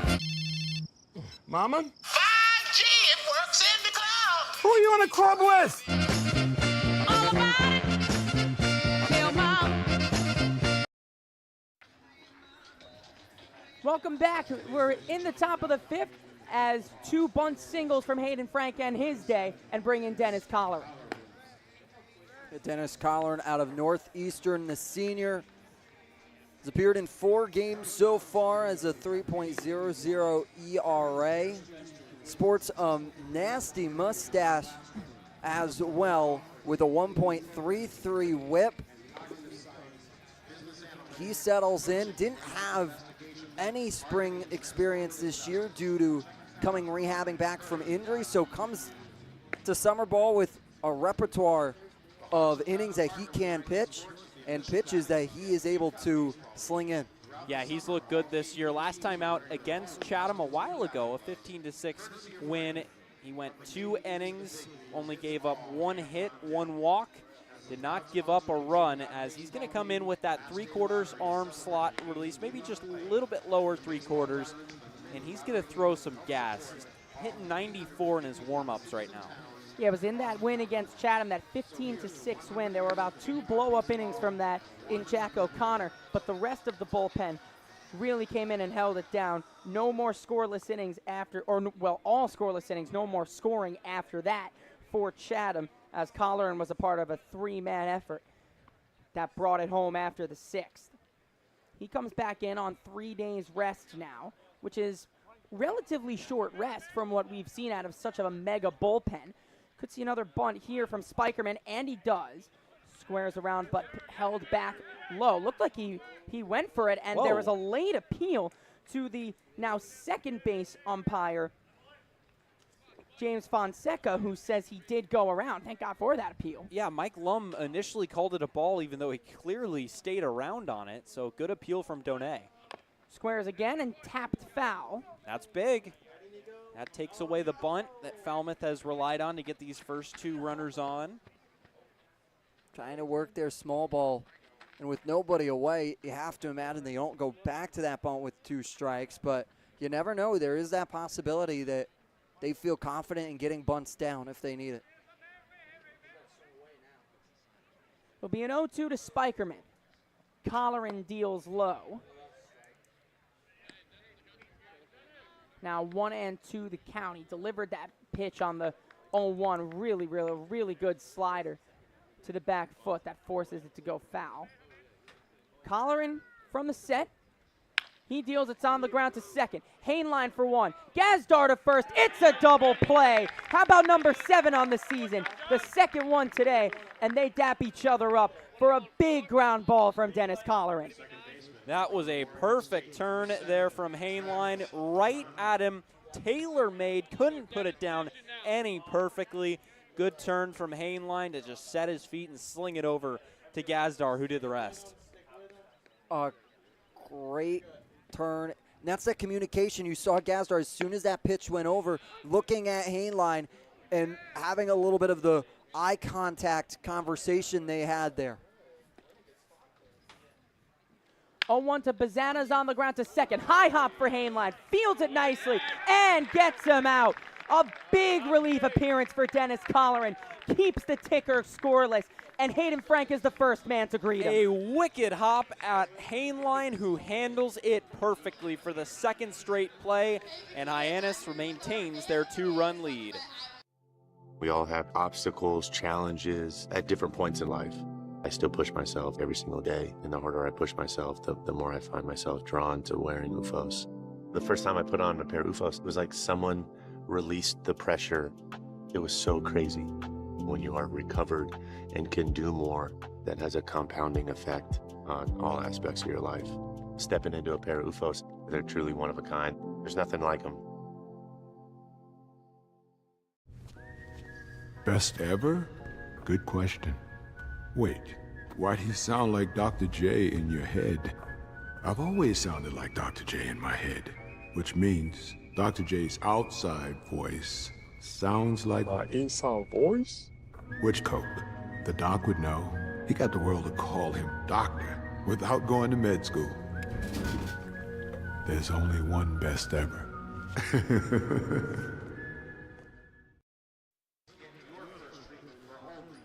To the bottom of the 5th we go, just about halfway through, and it's time to remind you that the lights at McKeon Park stay bright all season long, thanks to the Nat Cape Cod. The Knack offers 2 locations, Hyannis and Orleans, both offering delicious burgers, tacos, sandwiches, and more. Visit thenacktcapecod.com to order online today.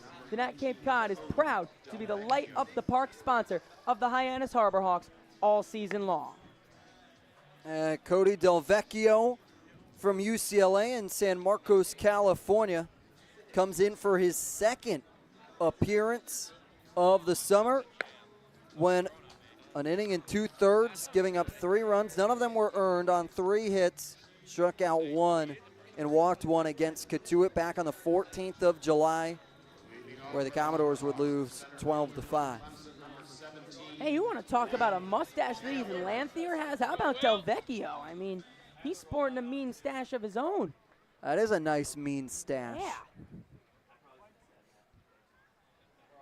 As here's the first pitch to Taylor. Catches the outside corner. Is that a handlebar mustache? Or am No. No? Handlebar's the one that curls. Oh, that's at Raleigh the end. Fingers. That's the Yeah. Raleigh Fingers one. That's why I asked. I asked if it was. I didn't know. 0-1 is low to Taylor. Jeez, Michael. I think I'm fired, guys. I think I'm fired.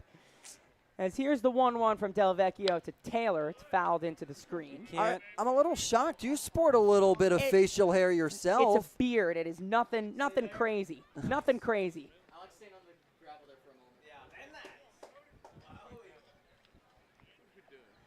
As here is the 1-2 to Taylor. It's low. It's a modest beard. That was a good. It was a good take from Taylor. An off-speed pitch down and away. Ripped into left field for a base hit. Will Taylor starts off the bottom of the 5th with a clean single to left.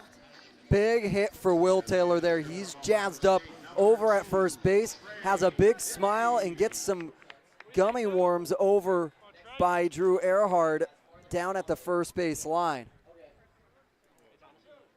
I love it, yeah. That's your reward for getting a clean single, some sweets. Taylor sports good speed at first. Now Lipsy shows bunt. He pulls back, 1-0.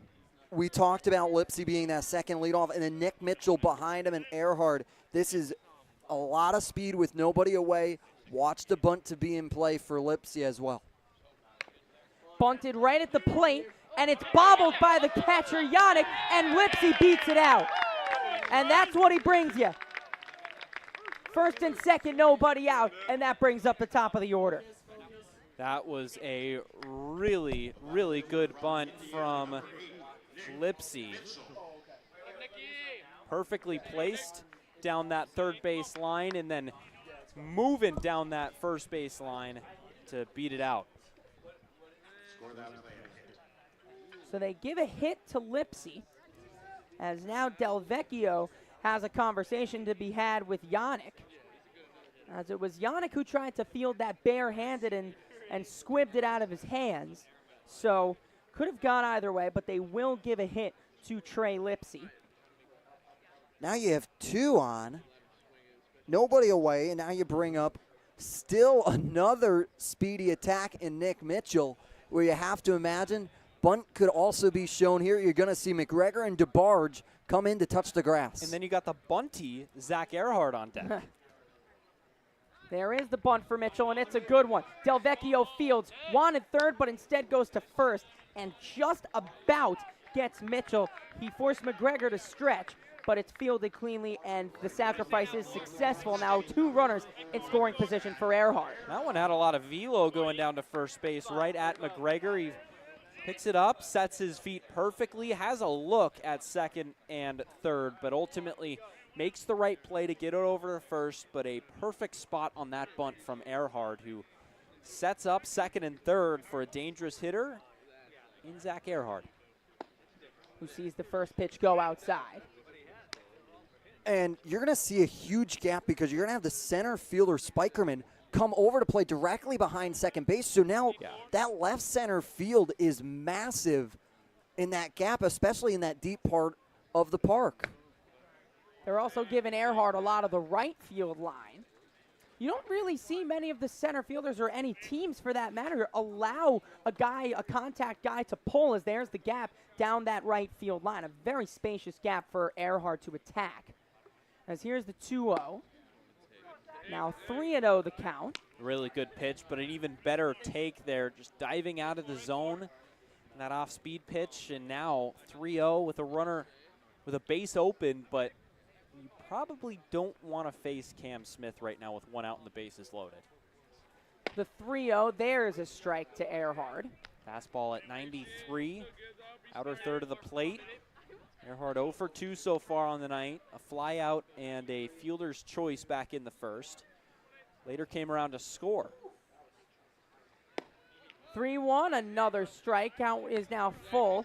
Good battle worked here between Earhart and Del Vecchio.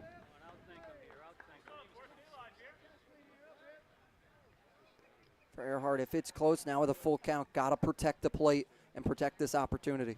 The payoff is ripped into left center. It's a base hit. Taylor will score easily. Right on his heels is Lipsy. He will score. Into second is Earhart. It's a 2-run double for Zach Earhart. And he gives a bit of a stretch there, and he extends the lead to 5-1. Big double. It's right to the gap I was talking about earlier in the broadcast. There was a huge gap between Turley and Spikerman, and it drops exactly there. And now, because Spikerman's playing so close, he's got to go run and grab it. And with Earhart's speed, he is rounding first the entire time, knowing he's able to beat out any throw, even if Spikerman keeps it in front of him. And now a chance for a big inning with Cam Smith. First pitch to Smith is in there for strike one. That's a great celebration they got. I asked him on the bench earlier what that was. Trainer Tyler, it's a T-Spice special, as that's how they stretch during the pregame. That's one of the stretches he makes them do, and they pay homage to Trainer Tyler with an extra base hit celebration like that. And you're stretching out too. Oh, yeah. And that's punched to the right side. Bazana Fields bobbles, but recovers in time to get the second out. Earhart will advance to third on the play. Yeah, it was scorched on the ground. Smith has not hit a soft ground ball yet. It feels like all of this season, and that made it really hard on Bazana to field it. And up steps Zach York. The sixth run for Hyannis stands 90 feet away in the form of Earhart.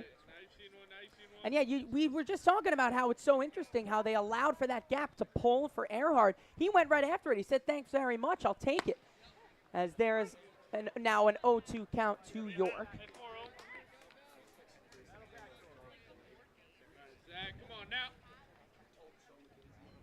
Del Vecchio deals just low. It's a tough take.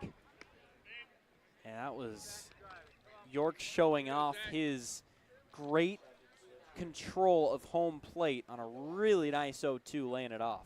1-2, punch through and through for a base hit. Earhart scores. York continues to absolutely tear the cover off the ball, put it wherever he wants at will.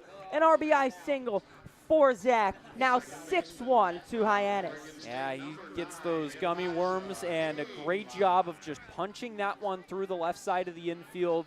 Again, in a world where players want to go all or nothing, three true outcome baseball, Zach York is a player that has such great control of the zone, which is what everybody looks for in a prospect. But in addition to that, he's okay with taking a single. He has great bat control and can stay within himself. Fly ball down the right field line, over and diving to make a nice play is Tracy to rob Hainline of an extra base hit as we take another look. Hainline working it down the line, but Tracy laying out for it, giving it everything he got. But Hyannis responds for three. They're leading 6-1, going to the chip on the shoulder, that started at a very, very young age. People's expectations are they're cool, they're fun, but mine are bigger.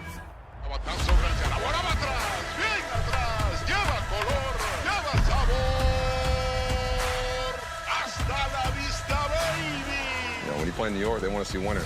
It doesn't matter if it's a Monday or a Friday or a Saturday. You got to come with it, or those fans will let you know. Pick one thing from me, pick one other thing from another player, make it your own, determine to who you want to be. What motivates me is the unknown. You know, how good can I be? You get away from the lights, you get away from the camera. Mientras más presente yo esté en la caja de batería, más éxito tengo. Man, how can you not keep it fun, man? This is a kid's game. If you could go back and tell 10-year-old Francisco one thing, what would it be? Be a bad mother. Let's go to the 6th. There was a real good response from Hyannis as they punched 3 across, capped off by a big Zach Earhart 2-run double. Yeah, so they stretched their lead up to 6-1, and a great crowd on hand tonight from McKeon Park on just a gorgeous Monday evening. And normally these Monday crowds sometimes get a little sparse in other places in Cape Cod, not here at McKeon Park. They have packed the stands. They have packed them indeed, and they're ready to roll tonight, and they're seeing a great baseball game, especially from the Harbor Hawks.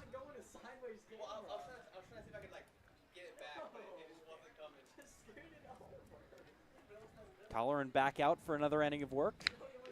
And it's tipped into the screen by DeBarge. So quickly ahead 0-2 on Kyle DeBarge is Colleran.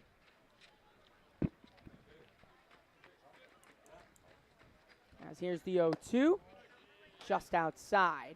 Talked about how Colleran didn't see any action this spring. He's really putting it up a name for himself for next year's draft. As here's the 1-2. Did he go? Yes, he did. DeBarge down, swinging, quick one out for Colleran here in the 6th. Yeah, great pitch from Colleran to just not DeBarge up, to be enough to get the strikeout and have his wrist break on that. First pitch to McGregor's inside.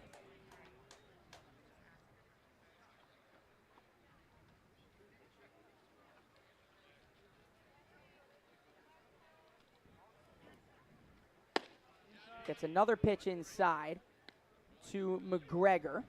Yeah, 95-mile-an-hour pitch right there. That runs inside a little bit. As here's the 2-0. It's outside. McGregor playing first today in the absence, the permanent now absence of Charlie Condon.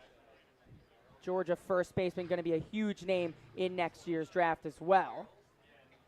And Colleran with that kind of velocity is going to be a major player in draft years to come, perhaps next year. Of course, Hyannis had a great draft, getting a lot of guys from this year and last, getting their names called for major league teams. Of course, as far as this year's Harbor Hawks, Ben Williamson in the 2nd round. It's a fly ball down the first baseline, foul. York loses his hat, overcomes Hainline, and it's a great stab by Zach York. Didn't look like anyone was going to get there, but Zach York just sticks out the leather, and he finds it. What a play for out number 2. What a play. This thing, you thought it was just going to get away from Zach York, but he's tracking it the entire way. Loses the hat, doesn't even think about it. He continues online and reaching out. His arm span is fabulous to be able to get there, but even better is that in that spot, Gazdar is coming over to cover second because first base was left unoccupied. So if even he wanted to think about it, second base would have been there and it would have been an easy throw from York to Gazdar. That might be a top 10 defensive play of the year that we've seen. That is a lot of ground to cover and just tough to go over your shoulder at that angle.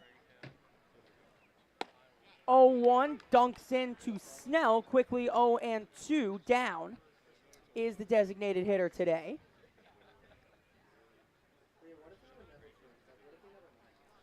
It'll be an 0-2. Colleran deals way inside. It takes a kick off the backstop, allowing McGregor to move to second.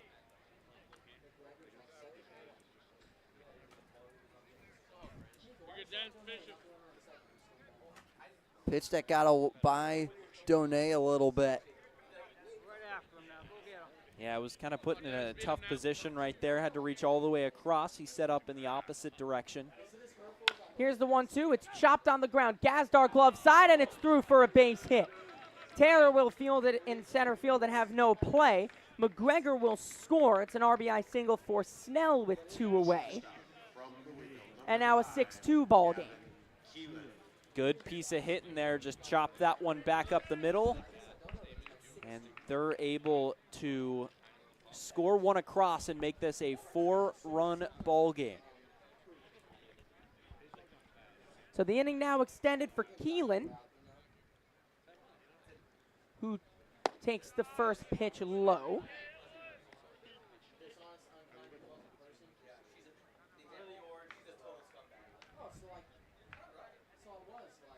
Pitch away at 95.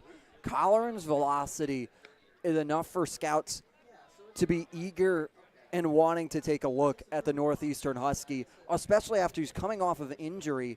And you think about how he's able to retain his speed. Inside, it gets by Donay. That'll allow Snell to move up to second. We'll see how they rule that, as it took a glance off the glove of Brody Donay. Anytime scouts see guys throwing 94, 93, 95 or above, they're immediately taking notice, because that's something you can't teach. You can teach them to control it more. That's ripped into right field. Over is Earhart. He is there to make the play. And we will go to the bottom of the 6th. But before we do that, we'll send it to the 4th member of our team, Bria Losick, who has more on Dennis Colleran after his injury. 50 raffle. If you have not yet Thanks, guys. Dennis Colleran from Northeastern just came back into the dugout after being on the bump for 2 innings, but he doesn't take any of that time out there on the diamond for granted anymore. He said that his injury that led to Tommy John surgery on April 20th of 2022 is something that he will always remember, and it's a reason why he will never take it for granted. He said that he has the video of himself getting injured that day on his phone, and sometimes he just goes back and watches it just to remember that feeling of not being able to play for over a year, and to remember that not every day is guaranteed out there playing baseball. He said it brings a lot more joy back to the game, and so far he's doing pretty well in the Cape Cod Baseball League. He's has about a 3.00 ERA with his 2-pitch mix of a sinker and a slider, and he's gotten all the way up to almost about 97, 98 on that sinker. Pretty unheard of, especially after coming off of Tommy John surgery. All right, back to you guys. Teamwork. Thank you very much, Bria. He sure seems to be pitching for his life every single time out here. And he comes out after his injury with that velocity. It seems like he is really throwing with so much joy out there. It's throwing with joy, and when you don't have that opportunity to play every day, it takes a piece of you away, because you grew up playing baseball and you grew up having this game be a part of you, and then to have injuries sideline you, you feel like in that situation you lose a part of yourself. But he's able to keep having fun here at baseball, because after the injury he gets to come play summer ball on Cape Cod. That means the world to him, and she touches on it there. Yeah, you can just tell the way that Bria Losick has talked to him, the way that she was carrying the interview, that it's just, that's another guy, just like the guy who's leading off this inning, John Gazdar, who's just loving every second of life here on the Cape. And that's what guys like his teammates as well as his coaches absolutely love. Yeah, and to not play for a full year, that is just tough. But he's got that velocity back up. And a dangerous pitcher going forward, especially towards the MLB ranks. Yeah, how about throwing like that after injury? I mean, really, what a comeback summer it's been for Colleran, putting his name up on the scouts list everywhere. As it'll be 1-1 coming to Gazdar from Del Vecchio. He takes it low. That's why you come to Cape Cod, and that's why you come to the Cape Cod Baseball League, is to be able to appear on scouts' radars. 2-1 is on the ground to short. Keelan fields and throws across to retire Gazdar. Good play by Keelan to get over there, but you talk about the draft, Keelan obviously a guy that has teams on his radar, but an 11-game hit streak for him, for Donay now stepping in. And this is a guy that, with his raw power, you are expecting to be drafted. He was trying to show it right there. Whoa. He was trying to send it to the cell tower with that swing. That's one of the biggest swings we've seen all season long from Brody Donay. Yeah, that's about where that one was trying to go. You see the cell tower completely clear tonight. Yeah. Love to see that. Hey, we're through 5, Jacob, as he knocks on wood. Fouled first base side. McGregor gives it a look. He's by the bullpens, and he sticks out his glove, giving his best Zach York impression to make a nice play and retire Donay for out number 2. Tracy comes in hot as well with McGregor giving chase, but watch Tracy come out of the left side of your screen. He's already made the call. Oops, I'm right there, man. Does a great job of making soft contact against McGregor. What a great play, ranging out down the line, especially with that bullpen there and that netting in that situation as well. You have to be wary of it. Yeah, and that's the big foul ground down the right field line. The left field line, it's a little bit shorter towards that fence, but a great job keeping concentration there from McGregor. Just not an easy play. As here is the 1-0 to Taylor, as that's downstairs. Taylor singled and scored back in the 4th as part of, or beg your pardon, in the 5th as part of that 3-run 5th inning. The 2-0 outside. It was a big inning. Zach Earhart, the RBI 2-run double for his mom. His mom's birthday is today. She is in attendance here at McKeon Park today as he works a 4-pitch walk. That'll be a nice sight for Miss Earhart to see down at first, the two brothers. Once he gets back on base as Taylor works the walk and gets a snack in return. What a great at-bat from Taylor. Staying disciplined on and inside the box. Not feeling like he's got to go out and reach for anything. That's something that's gotten so much better over these last few games as the first pitch to Lipsy's inside. It was a 4-game win streak before last night's tie, a loss to Katuitt, and then a 3-game win streak. The approach at the plate from everybody, it just seems so professional. As here's the 1-0 to Lipsy. It's a soft fly ball that'll dunk into right field in front of Tracy for a base hit. Full head of steam from Taylor as he rounds second and gets to third. Great piece of hitting from Trey Lipsy. We talk about his hot couple days continuing here. Already his second. He dunks it in front of Tracy, and it's beautiful placement because Tracy's got to come in to run. And with Will Taylor's speed, he's going around second easily and coming into third. It's a double clutch for Tracy there. First pitch to Mitchell dunks in for strike 1. And now with Lipsy's speed, and you get 2 on and runners on the corners, look to see if they want to move Lipsy here into scoring position for the top of their lineup. Yeah, and especially with a guy like Mitchell that's come through clutch today. A sacrifice bunt his last time up, but a home run and a single before that. It was a towering solo shot out right next to the scoreboard in right field.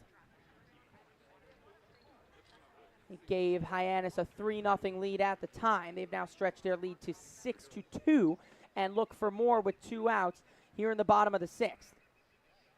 Here's the 1-1. There goes Lipsy. No throw down. He wanted to get himself into a rundown as he almost came to a complete stop. Yannick was having absolutely none of it. Hey, you'll take that if you're Lipsy. Free 90 feet. Put yourself in scoring position. Try and really get this game up open.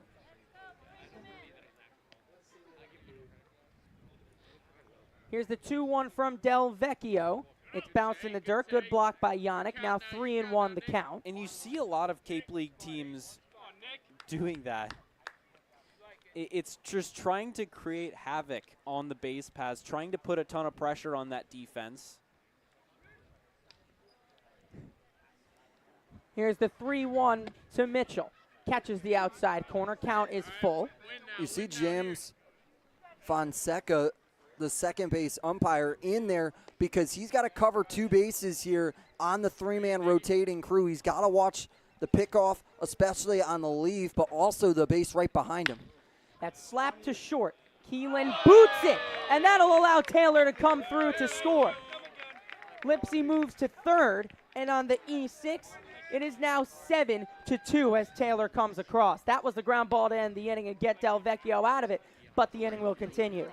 Yeah, timely hitting from Hyannis, able to just, again, put the pressure on the defense. Nick Mitchell, a quick runner up the line. Perhaps Keelan thinking about that speed, trying to get it from his glove, make that transfer to his throwing hand a little bit too quickly. And that's what Hyannis does. That's a bunt up the third baseline and a beauty. And it's booted. That'll allow Lipsy to score. That one's for you, Mom. Happy birthday to Miss Earhart, as that's a really nice image that she'll share.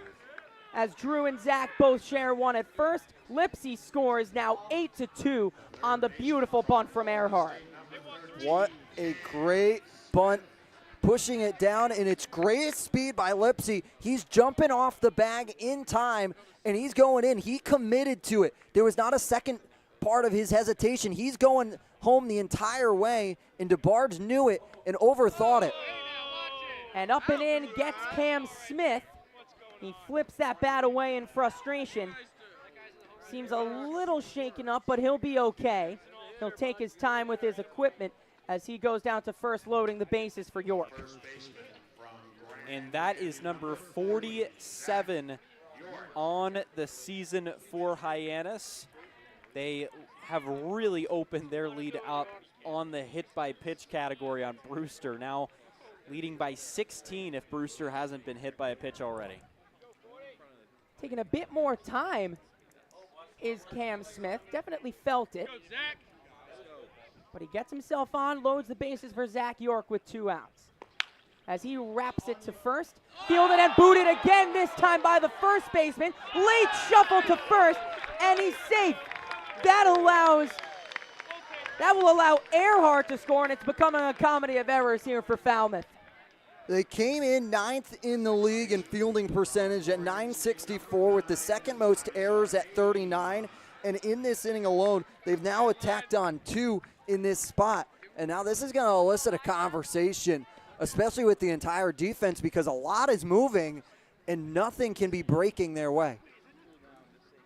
Yeah, just, again, putting pressure on the defense. If you do it enough times, you're going to come up with a mistake. And here Del Vecchio has to be thinking, I should have been out of this inning a while ago, but is not, and has to refocus. A couple of unearned runs to his name. This is happening with 2 outs again. 2-out magic for the Harbor Hawks as the first 2 in Gazdar and Donay went down. Then Taylor worked the walk. He came around. Lipsy had the bunt single. Then an error allows Nick Mitchell to get on, and then Earhart with a single. Cam Smith hit by a pitch. It has just been a plethora of errors right now that have loaded these bases full with 2 outs again to continue. So it was Nick Mitchell who scored on the play. Earhart is now off third.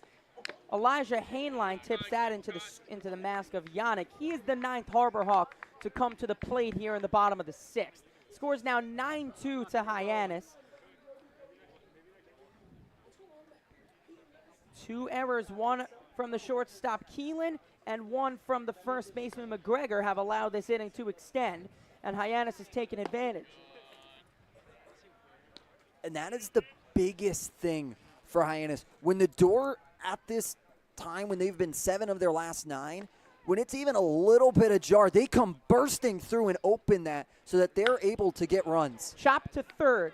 DeBarge will field and go the short way to his third base and end the inning, but not before a few errors allow 3 more Harbor Hawks runs to score. Let's go to the 7th, 9-2 to Hyannis. That chip on the shoulder, that started at a very, very young age. People's expectations are, they're cool, they're fun, but mine are bigger.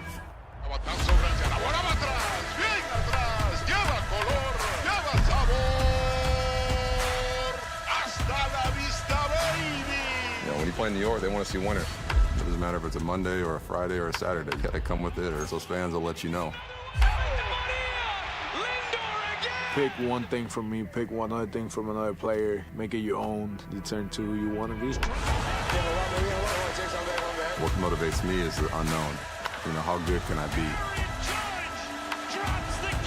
You get away from the lights, you get away from the camera.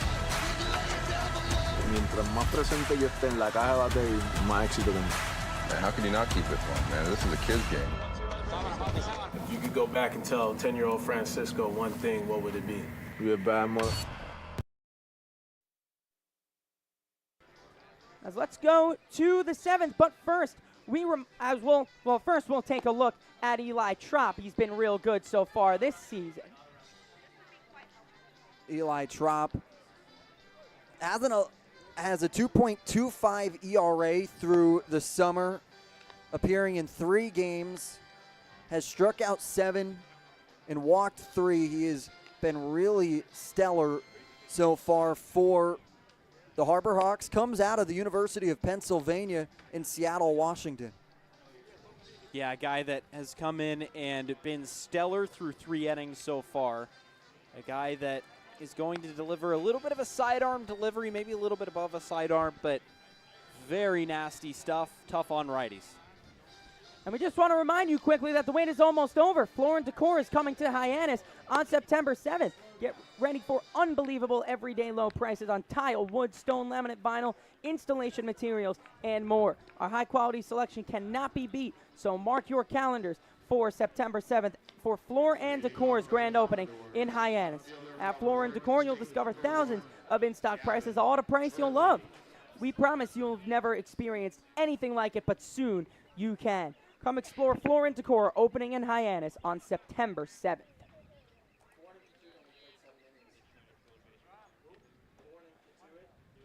So Eli Trop in for Dennis Colleran. A really good relief appearance out of him as he takes the first pitch from Trop in there for a strike, does Turley.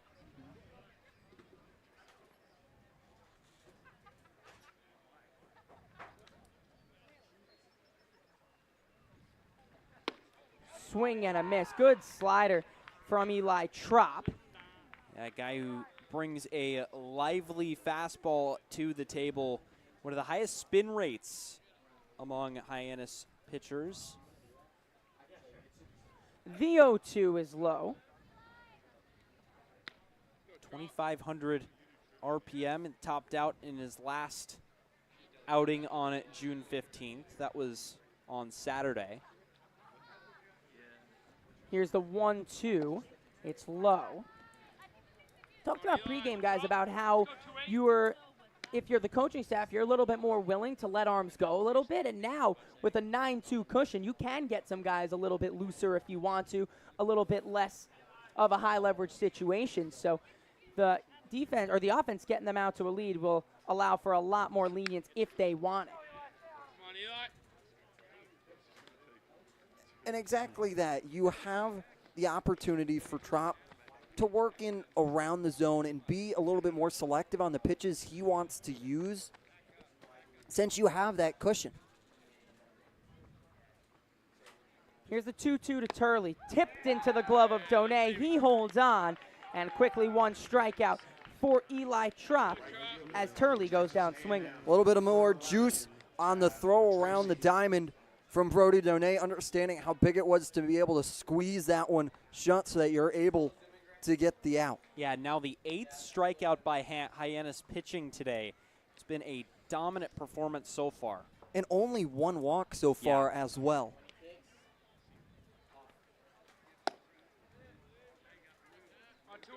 Pitch is low to Tracy. After him will follow the top of the order in John Spikerman.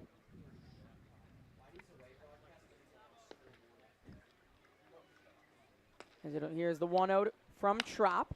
Fouled third base side out of play. Yeah, now just got to keep attacking the zone here. Trop did a great job his last time out of getting ahead in counts.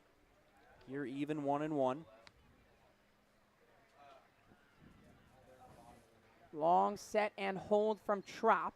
now deals wrapped down the line, but foul, heads up bullpen. They got sent scurrying off the metal bench down the line, dropping in right on it.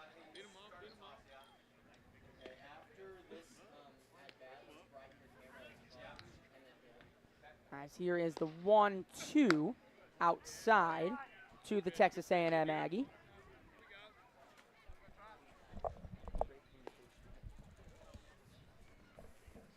Hit nearly .330 with the Aggies this spring, did Tab Tracy in his sophomore year. As here's the 2-2, swing and a miss. Tracy down swinging on a nasty slider. Once again, 2 up and 2 struck out down for Trop. Ooh, look at the movement on this. Coming through the back door, completely just fooled him, and Trop is really throwing well right now.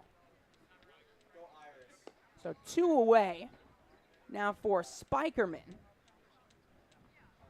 He's been held 0 for 3 today, a strikeout, a flyout, and a double play. As the first pitch misses, 1-0. We talked about him a little bit earlier, and it's now Ethan Lanthier who's up in the bullpen. Yeah. Realistic on the pregame conversation. Another mean mustache. Yeah. And the flow out the back, Oh, too. yeah. He's got it all cooking for him down in the bullpen right now. I aspire as the 1-0 is low. It's been quite a bit since we've last seen Lanthier, and this is exactly why you get that offense out to a good start, a nice lead. You can even allow Lanthier to go multiple innings if you really want to, as the 2-0 is well outside.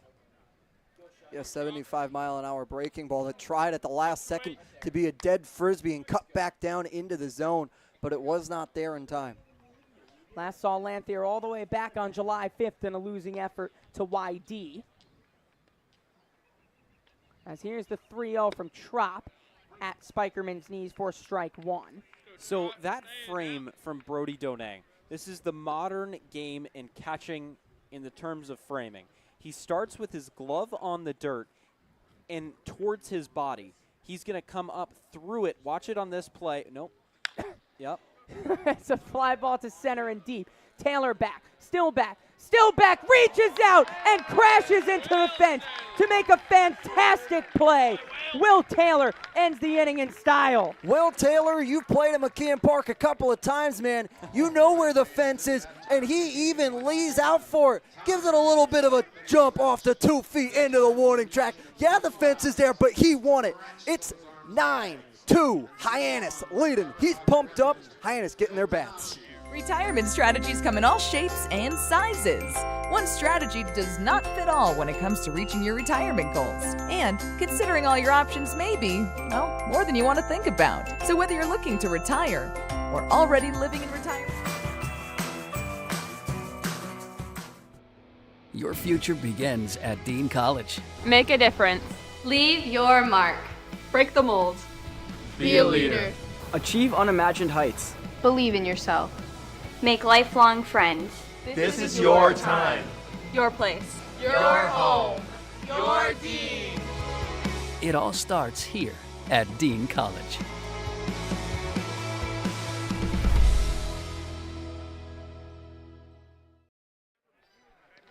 Great play by Will Taylor to keep Hyannis out in front. And as the chicken dance goes on, as we stretch here in the 7th, let's take a look at what else is going on around the league. Yeah, around the league. Got one final already in the books. We have 2 finals, already in the books. It's 14-3, Bourne taking down Katuitt, and then YD taking care of business against Harwich 7-3. And then Wareham leading Chatham 3-0 in the bottom of the 5th. And then in the bottom of the 6th, it's a 1-1 ball game in the Battle of the East between Brewster and Orleans. And then we're here in the top of the 7th, 9-2, Falmouth leading. Or Hyannis leading, excuse me. I was like, did I miss something? No, that was a misspeak. My bad, guys. And how about YD over Harwich right there, as there's the riding team and Bria Losick doing their traditional chicken dance in the middle of the 7th. But YD pulling away from Harwich, now ahead 6 points in the East standings, picking up their 17th win of the year. They've looked really good. They can hit the ball. They can. Mike Maynard, one of our writers. Oh, They're he's not done. Yeah, get He's down keeping with it spicy down there. Get down with it, guys. First pitch to John in at the knees for strike one. Not just the writers getting down. We saw the nice crowd on hand. We had a few spectators doing the chicken dance as well. As it'll be an 0-1 to Gazdar. Did he go? No, he did not. That's why it's big for Hyannis to continue their momentum, though, because Bourne, what a confidence-inducing win there. Really knocking the stuffing out of Katuitt, the best team by far in the league. Yeah, and that's big for Hyannis, too, because they're only 5 points ahead of Bourne, as that one's pulled foul. But Bourne, a team that I have a feeling, going to have in their review mirror being very close all season long. Here's the 1-2, and it's outside, well away.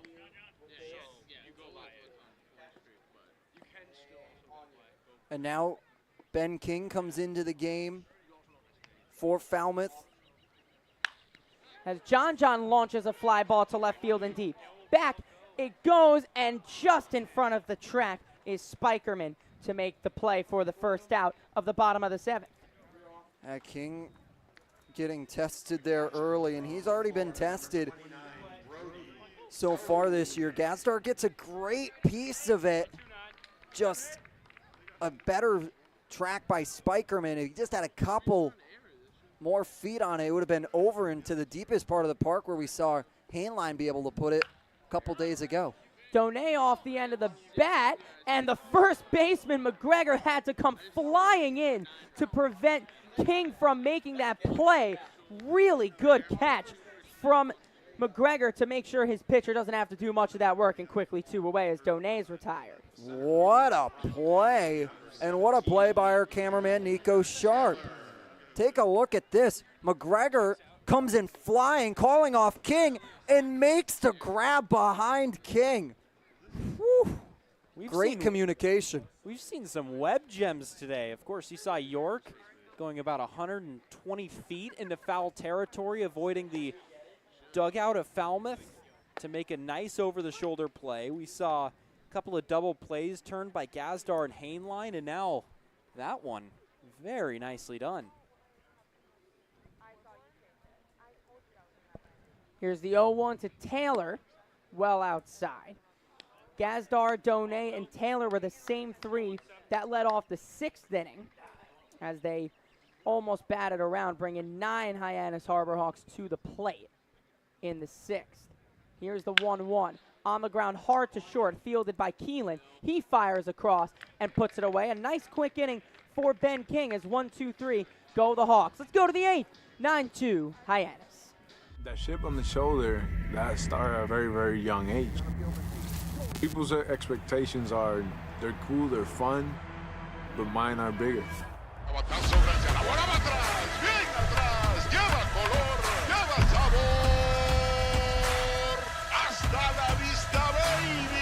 When you play in New York, they want to see winners. It doesn't matter if it's a Monday or a Friday or a Saturday. You got to come with it, or those fans will let you know. Pick one thing from me, pick one other thing from another player, make it your own, determine to who you want to be. What motivates me is the unknown. You know, how good can I be? You get away from the lights, you get away from the camera. Mientras más presente yo esté en la caja de batería, más éxito tengo. Man, how can you not keep it fun, man? This is a kid's game. If you could go back and tell 10-year-old Francisco one thing, what would it be? Be a bad mother. Welcome you back to Hyannis. Let's take a look at the upcoming schedule as Ethan Lanthier warms up. We'll get to him in just a second. They'll go on the road for the next 2, come back home for Harwich, then the Milton Cat All-Star game coming up, and then we'll go one more time back out to Falmouth. Yeah, they get a 2-game road stand and go up against Orleans, the only team Hyannis has not beaten yet this year, at Eldridge Park, a beautiful place with some crazy dimensions. And then you get the All-Star game on Saturday, get an off day Sunday, then you're able to come back on Monday the 24th, and they'll play Falmouth again. So quick turnaround, but a little bit of a lighter week for them. Well, and crazy enough, we have 2 off days in this week, something that we have not Whoa, had whoa. in a long Not anymore. time. In a Not anymore. long time. We'll at least get one. We got one tomorrow. We have one tomorrow, but now you're going to bring on Ethan Lanthier, who's looking to pitch before his off day tomorrow. Has a 2.38 ERA with a 1.324 whip, and it's his strike-to-walk ratio that's been so solid this year. Yeah, a guy that comes in. This entire Hyannis bullpen has a lot of funkiness to them. They are going to give you a lot of different looks, and Lanthier is yet another one of them. A guy that brings in a ton of velocity in that 3/4 release. A guy that loves to strike people out. And when you talk about it with Eric Alexis, we touched upon in the pregame interview was what makes your bullpen so strong? And he's like, we just have great dudes down there right now that are helping each other out. It's a line to center field, shallow. In comes Taylor to make the nice play. So 1 pitch, 1 out for Lanthier as you saw the box score go across. Take another look. Yeah, nicely done, covering a lot of ground there. You see the wide receiver speed for Taylor to put away the first out. And again, has a touchdown to his name at Clemson.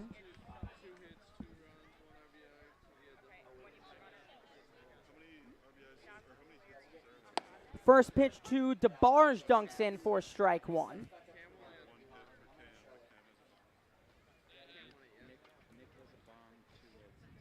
Nice looking kicks there from Ethan Lanthier, rocking the pink Nike swoosh as well. That's slapped down the right field line and slicing foul.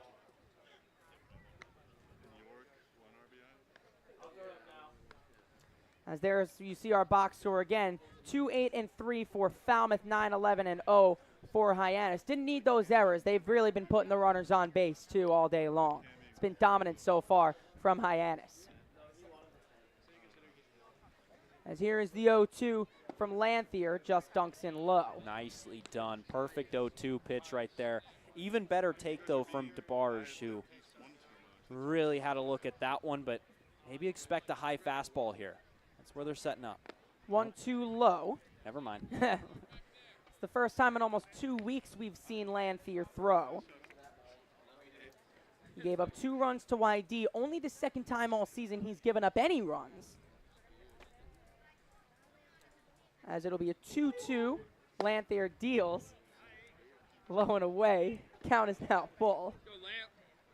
And now has to come in after wasting a couple of pitches. I don't know if they're necessarily wasting those spots, but just trying to see how far he can reach.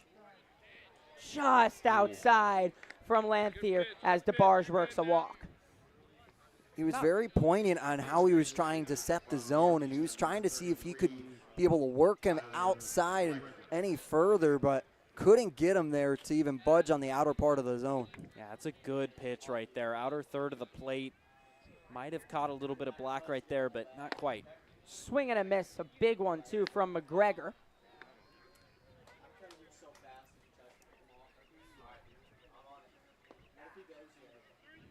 DeBarge leads off first with 1 out and McGregor at the dish.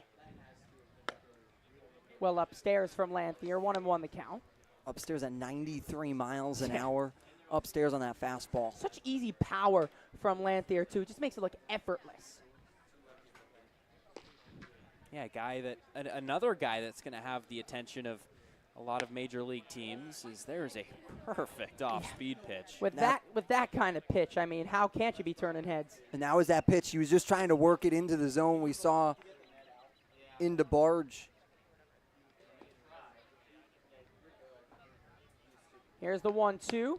Well low, and Donay can't handle it, as that will allow DeBarge up to second. But you talk about the draft and guys getting drafted. A lot of guys coming from the Cape. Hyannis had a bunch of them. Riku Nishida being one of them from last year, going to the Chicago White Sox. Mitch Jebb early as well from last year.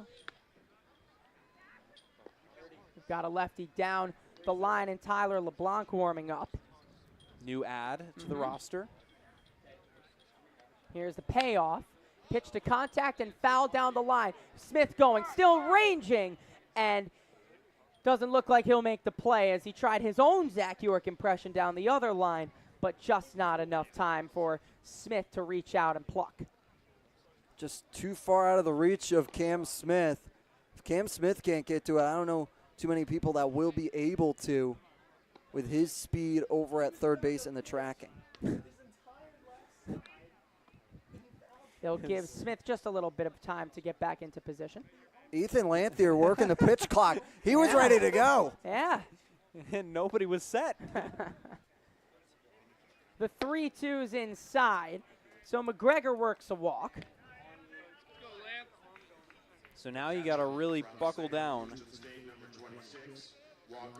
with Yannick due up and then Snell after him. Some dangerous hitters coming up in a big spot. You don't want to let Falmouth climb back into this game because we know what they can do. We know that they can score a lot of runs consecutively and quickly. So 2 walks back-to-back, from one for DeBarge and one for McGregor. And the first pitch goes high to Yannick, and that immediately elicits a conversation between Lanthier and Donay. And Eric Luxus will also come out of the dugout firing to get there to be in joint in the meeting and get CC'd on the email here a little bit. Cade Snell standing on deck, the .339 hitter on the year. Certainly not a guy that you want to see in a big situation like this, maybe with the bases loaded. They're letting him have a long mound visit out here. Yeah, home plate umpire Mike Lunnan there to finally break things up. Michael, I'm giving him a fair opportunity here, though, because Eric Luxus had come into the party late and then finally lets him have his time and then was able to go out there in response.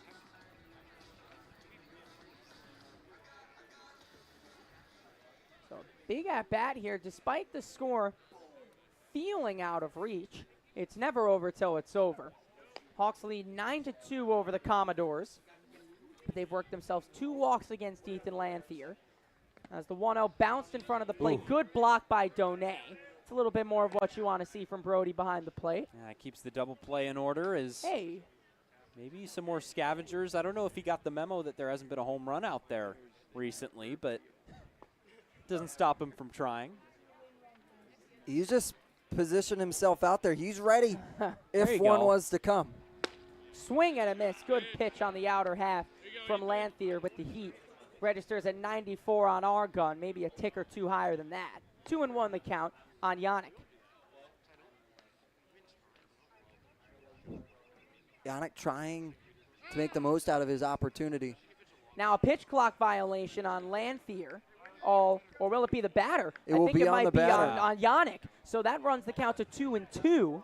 I was about to say that would have been a brutal pitch clock violation, and here we have some arguments. Yeah, the Falmouth dugout now mouthing a little bit to James Fonseca. I think their argument is that he swung so hard. Here's the 2-2 inside. The argument that they're having is that you got to give him a little bit of time after swinging so hard, or a foul ball, but he swung and missed. So not sure what the argument is there. Pitch fouled into the screen. Maybe that though he wasn't ready, he had a foot in the box. So perhaps that could have been what it was, with just maybe getting himself a little bit more ready while staying in the box. Well, the rule is you have to be alert and ready. Yeah.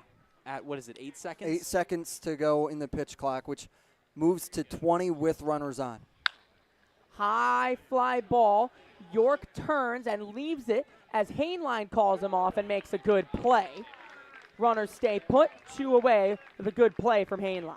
Marvick Gomez, the first base umpire, automatically signaling that that was an infield fly on that one, as well as he pointed to the air, so it was an out automatically. It was now the question of if runners were going to be in motion, they stay firm at their bases.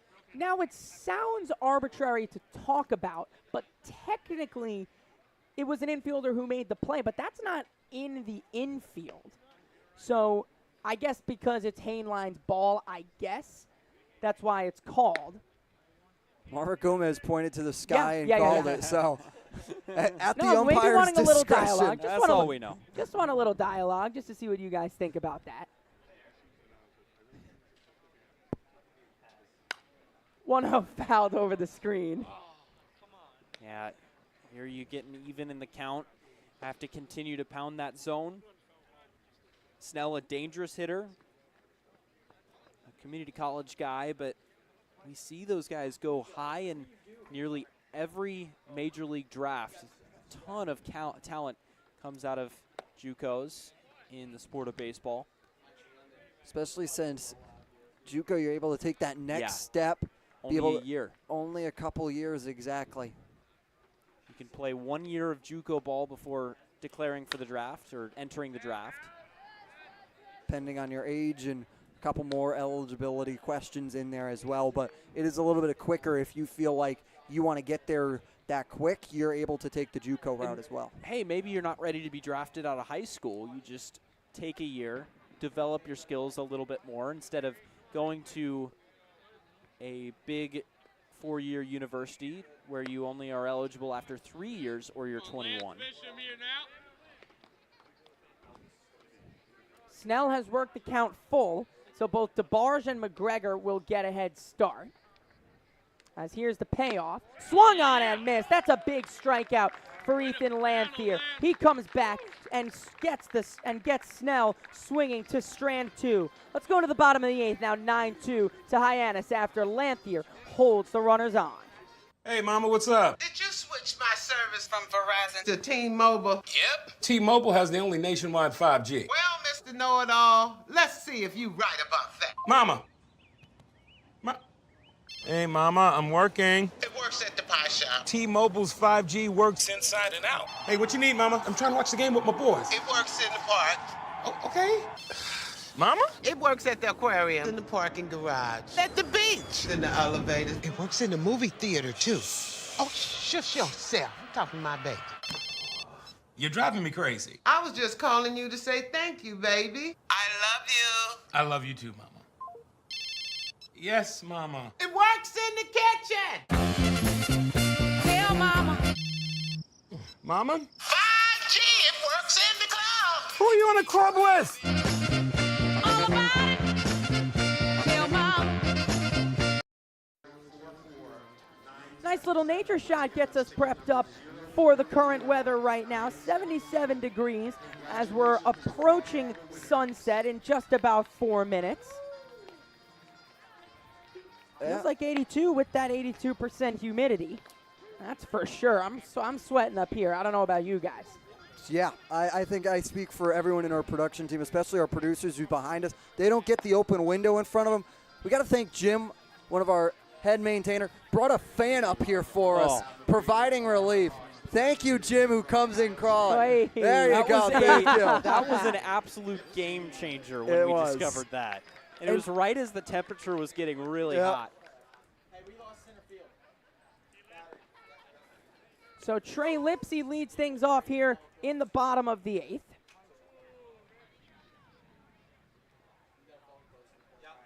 The first pitch is in there for strike 1 at the knees.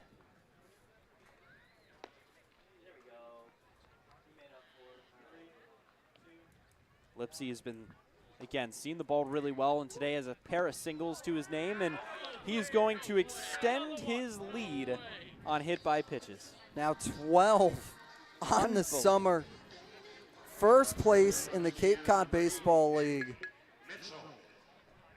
We've talked about it. There's nothing all that different that Trey does in comparison to other batters.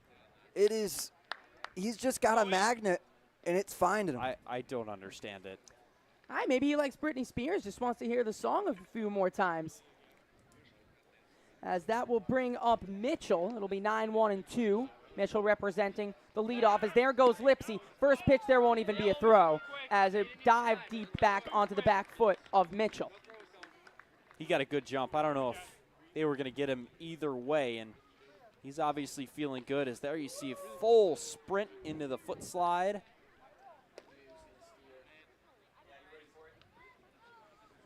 The 1-0 to Mitchell.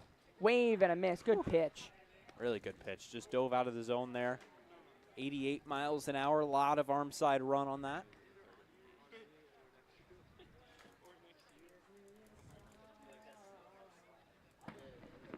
Here's the 1-1 to Mitchell. High chopper to first. In comes McGregor to field and put away Mitchell as Lipsy advances to third. Yeah, and that'll bring up Zach Earhart in another RBI situation. He's got 3 already in the game, a 2 RBI double in the 5th, and then he bunt singled in a run in the 6th. As Jacob Irons likes to say, he's bunty. He is a bunty. He is bunty. And now he got some speed at third base, so with the infield back, don't be surprised if he shows bunt again here. First pitch is outside. Has confirmed my take on him today, though. Yeah. Which was good. Yeah, spoken into existence, did you? You also might notice that he's using only 1 batting glove right now. That's new. And he's never done that before. But the reason he's suddenly using only 1 batting glove is they were in the hitting cage, and his right glove ripped. As it's on the ground to first, it's a really pelt of a throw at third from DeBarge to retire Earhart. But Lipsy scores a 4 RBI day for Earhart. Yeah, that no batting glove is working. There's a nice throw across the infield from DeBarge, who really had to hurry up. But he was hitting in the cage with his brother, and it just ripped in half. And he says he kind of likes the feel of it. He likes the... It's almost better with a wood bat and the pine tar. He can feel the bat, maybe let his hand breathe a little bit. Certainly an interesting look. I love it. I love no batting gloves. 1-0 to Smith is low.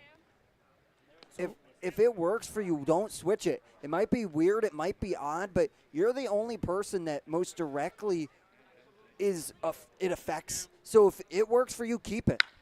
It's all a laser out to right center field and deep. Back it goes, and it's off the base of the wall. Smith rounds first. He comes into second, and he dives in with a 2-out double. Stay hot, Cam Smith. A 2-run shot in the first, and now an absolute laser beam of a double here in the bottom of the 8th. Cam Smith doing it all. Home run and now a double. That was straight exit velocity, jumping off the bat. Just had a little bit more of a launch angle. It would have continued to beat Roland, but just a line drive directly onto the top of the fencing. Yeah, outer third of the plate there, just stayed within himself, knowing that he needed to get that to the other way if he wanted to really hit it hard, and that's exactly what he did. Absolutely pelted that right field wall. Now you have a runner in scoring position for York. Fouled right into the screen. York quickly behind 0-2.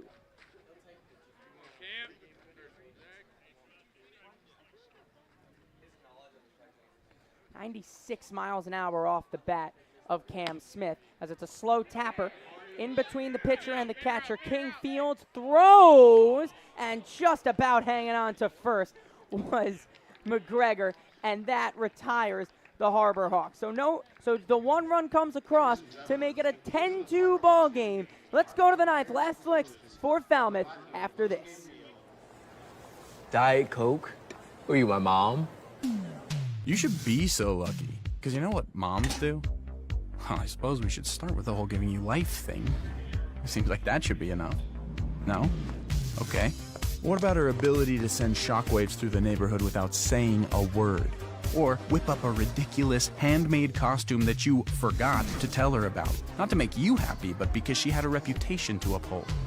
She invented rideshare, called it carpool, and did it for free. She didn't need those dating apps either.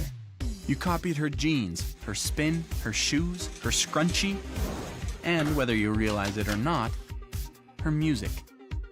Why not? Oh, and she can win any argument in 4 words. Because I said so. Everything you're trying to do, she's already done it, did it better, and she did it with a Diet Coke in her hand. So, drink what your mama gave you.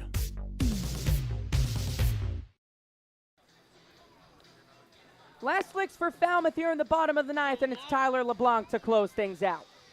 LeBlanc comes in for his second appearance of the summer. Pitch 2 versus Chatham. Only gave up 1 hit, struck out 1 through 8 batters faced. Out of the University of New Orleans in Lafayette, Louisiana. Yeah, a guy that's a lefty coming in with that lower 3/4 release, nearly a sidearm, but new addition to this Hyannis lineup, new addition to this Hyannis bullpen, and a bullpen that has been electric all year long. Certainly a welcome addition. How about that logo on the New Orleans? I love it. So are we mascot here? Privateers. Privateers, Wow. There we go. Out of the There we South go. Flank. You have a problem. I don't have a problem. I just have a knowledge. Why is that a problem? I just love like it. I like what I like. That's what I like. I am a fan. I won't stand for that. That's great. Yeah. I'm kidding. Out of the Southland Conference, a very solid conference, and very much he was eager, and probably if he didn't get a little injured, he was going to be the pitcher of the year in the conference, but comes here and it's really stellar. So LeBlanc on to close things out. He's got Keelan, Turley, and Tracy, 7, 8, 9 in the Falmouth order to face, working with an 8-run advantage.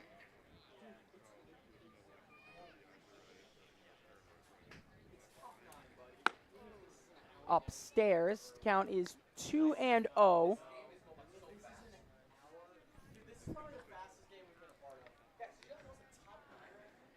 LeBlanc's 2-0, misses outside. 3-0 the count.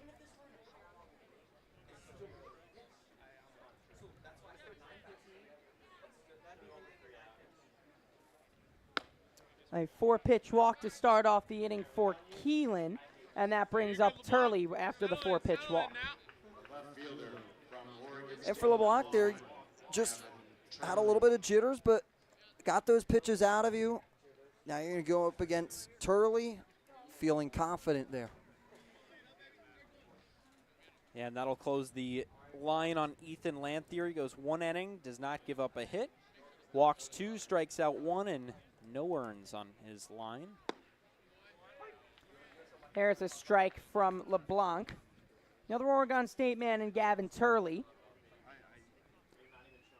Yeah, York not even holding a runner on there. They're just playing defensive here because they've got an 8-run cushion. There's a strike, 0-2 now. He's got good movement on that fastball. I didn't see it pregame. I wonder if Elijah Hainline has talked to these Oregon State guys now that he'll be sharing the field with them next year. Ripped foul down the third base line. And when talking to him about the transfer, he was really excited to go to Oregon State because of he was been playing with guys that entire life. He's from Spokane, Washington in the Pacific Northwest region. So he said he grew up playing against guys in travel ball, especially in the circuit. So you're able to stay within and you get to know a couple guys and they're already built in for you. Yeah, staying in that Pac-12 region, going to an Oregon State team that has a lot of success in that Pac-12. They've been to a couple of College World Series in the last decade or two. And the way too early preseason has him at number 8 in the country, so has him going to the Men's College World Series as he stands. Shot foul. I didn't know that. I didn't see that. Yeah, way too early. Oh, wait, there's no such thing as too early. I mean, it's clearly, Hainline joining a real good program out there. That's what he was also speaking about, is that he's able to breed a winning culture and get a part of it throughout the spring. Here's the 0-2 way upstairs. Because it's those kinds of programs, D1 programs that is, that's where a lot comes from. A lot of these players are coming from, including Brody Donay, now going to be part of the University of Florida down in Gainesville. As here is the 1-2 blocked by Donay at the plate. You have the portal open up a plethora of opportunities for players at all different levels. Yeah, the younger guys on these D1 teams, freshmen, sophomores, as did he go? Yes, he did, as down goes Turley swinging, as Falmouth down, now 2 outs away. That was filthy right there. Up and in, tied him up in knots. Didn't have a shot at that one, and that is 1 of 3. Talked a few games ago about Hainline and Donay, who are host brothers, going through the transfer portal process together, as that's laced into right center for a base hit. Rounding second is Keelan, as Earhart cuts it off to hold Tracy to a single. First and third, 1 man out. Yeah, good piece of hitting here. Center cut on a fastball, stays in sight of it, and is able to flip it into right center field. You got to be careful here if you're Hyannis. 8-run deficit, but can't keep letting hits up. So 2 on 1 out now for Spikerman, and that will elicit a conversation between Donay and LeBlanc. As having that conversation, they're also going to bring in Hainline here. So this has to be a conversation if Tracy decides to move with second base open with runners on the corners, whether or not they want to throw down, especially since they brought in Hainline into the conversation as well. Beautiful baseball sky is part of the reason why you get to come out here. Red sky at night, sailors delight. Red sky in morning, sailors take warning. All delight out here on Cape Cod. I like that. Is that what you were from? Is that something you learned from Martha's Vineyard? Is that what I'm assuming? That's something I learned from my dad. Okay. Okay. Yeah, no, just a saying that is said. Like if you see a little red in the sky, always it's a nautical term, so you're able to have a little forecasting and meteorology without having all the fancy dancy systems.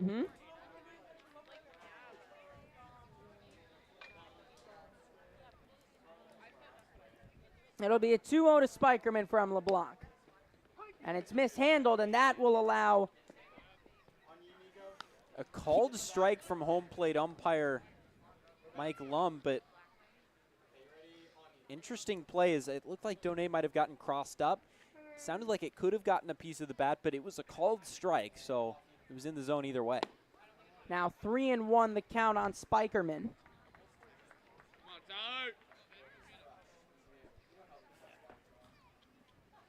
LeBlanc trying to work that inner part of the zone that can't come around.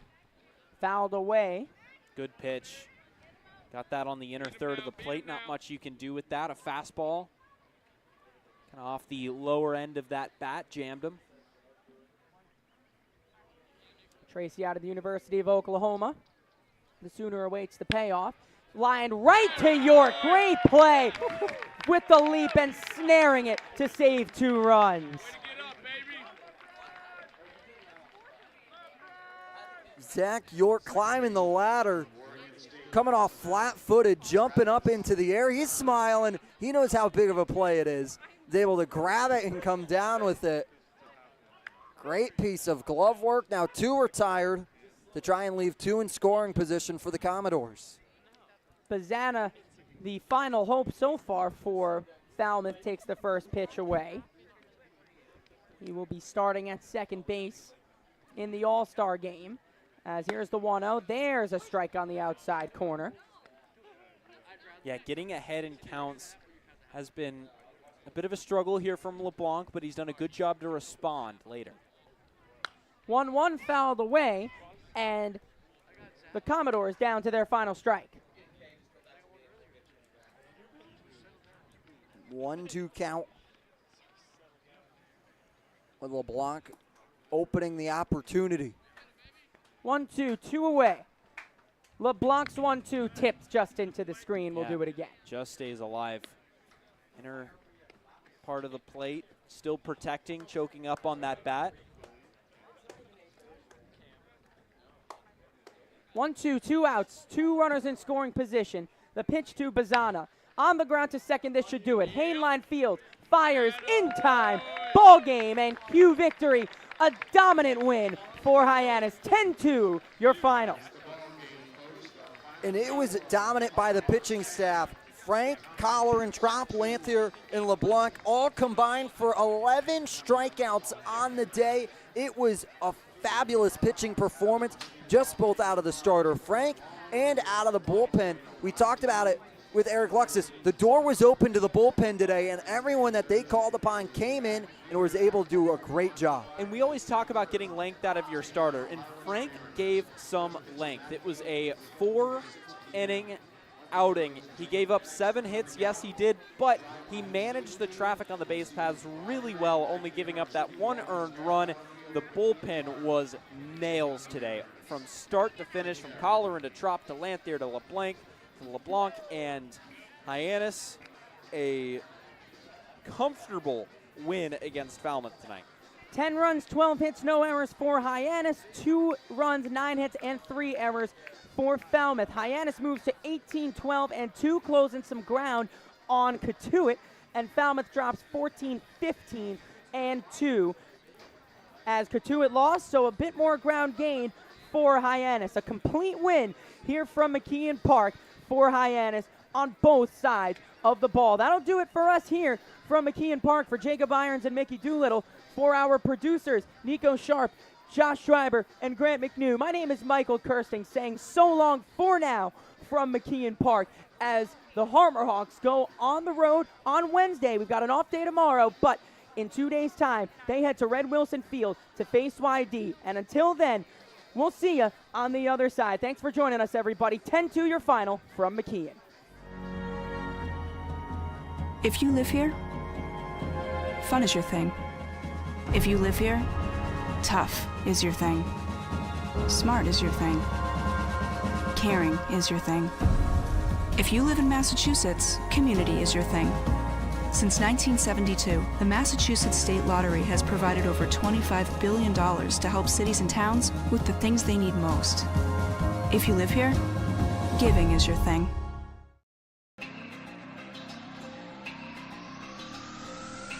My family earns respect. My family clears bases.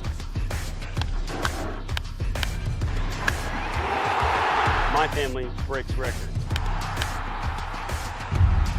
My family wins MVPs.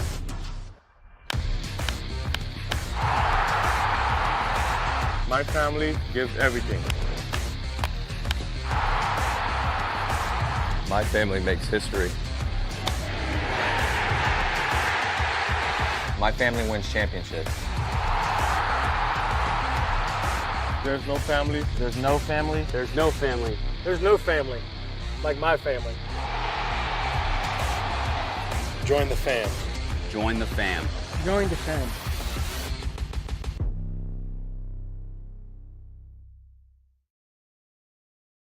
When Alaska Airlines needed a partner for the complex operations of travel, they made the switch to T-Mobile. Our 5G has Alaska Airlines and their customers covered, from major hubs to remote destinations, with 5G coverage ready now for the demands of today and the future. T-Mobile's network powers Alaska Airlines as they deliver next-level care for all customers. 5G ready now. That's how unconventional thinking is better for business. Coke Zero is now Coke Zero Sugar, with great Coke taste. Some people were excited to hear the news, some were skeptical. So we're not going to have the star of the show you're watching come out and say, "You'll love it." No special jingle written by this week's hottest pop star. No famous internet celebs who happen to be holding the label just so. Okay, maybe just one little pour shot. The only thing that will make you believe Coke Zero Sugar has great Coke taste is trying it yourself. Ice cold Coke Zero Sugar. Try one today.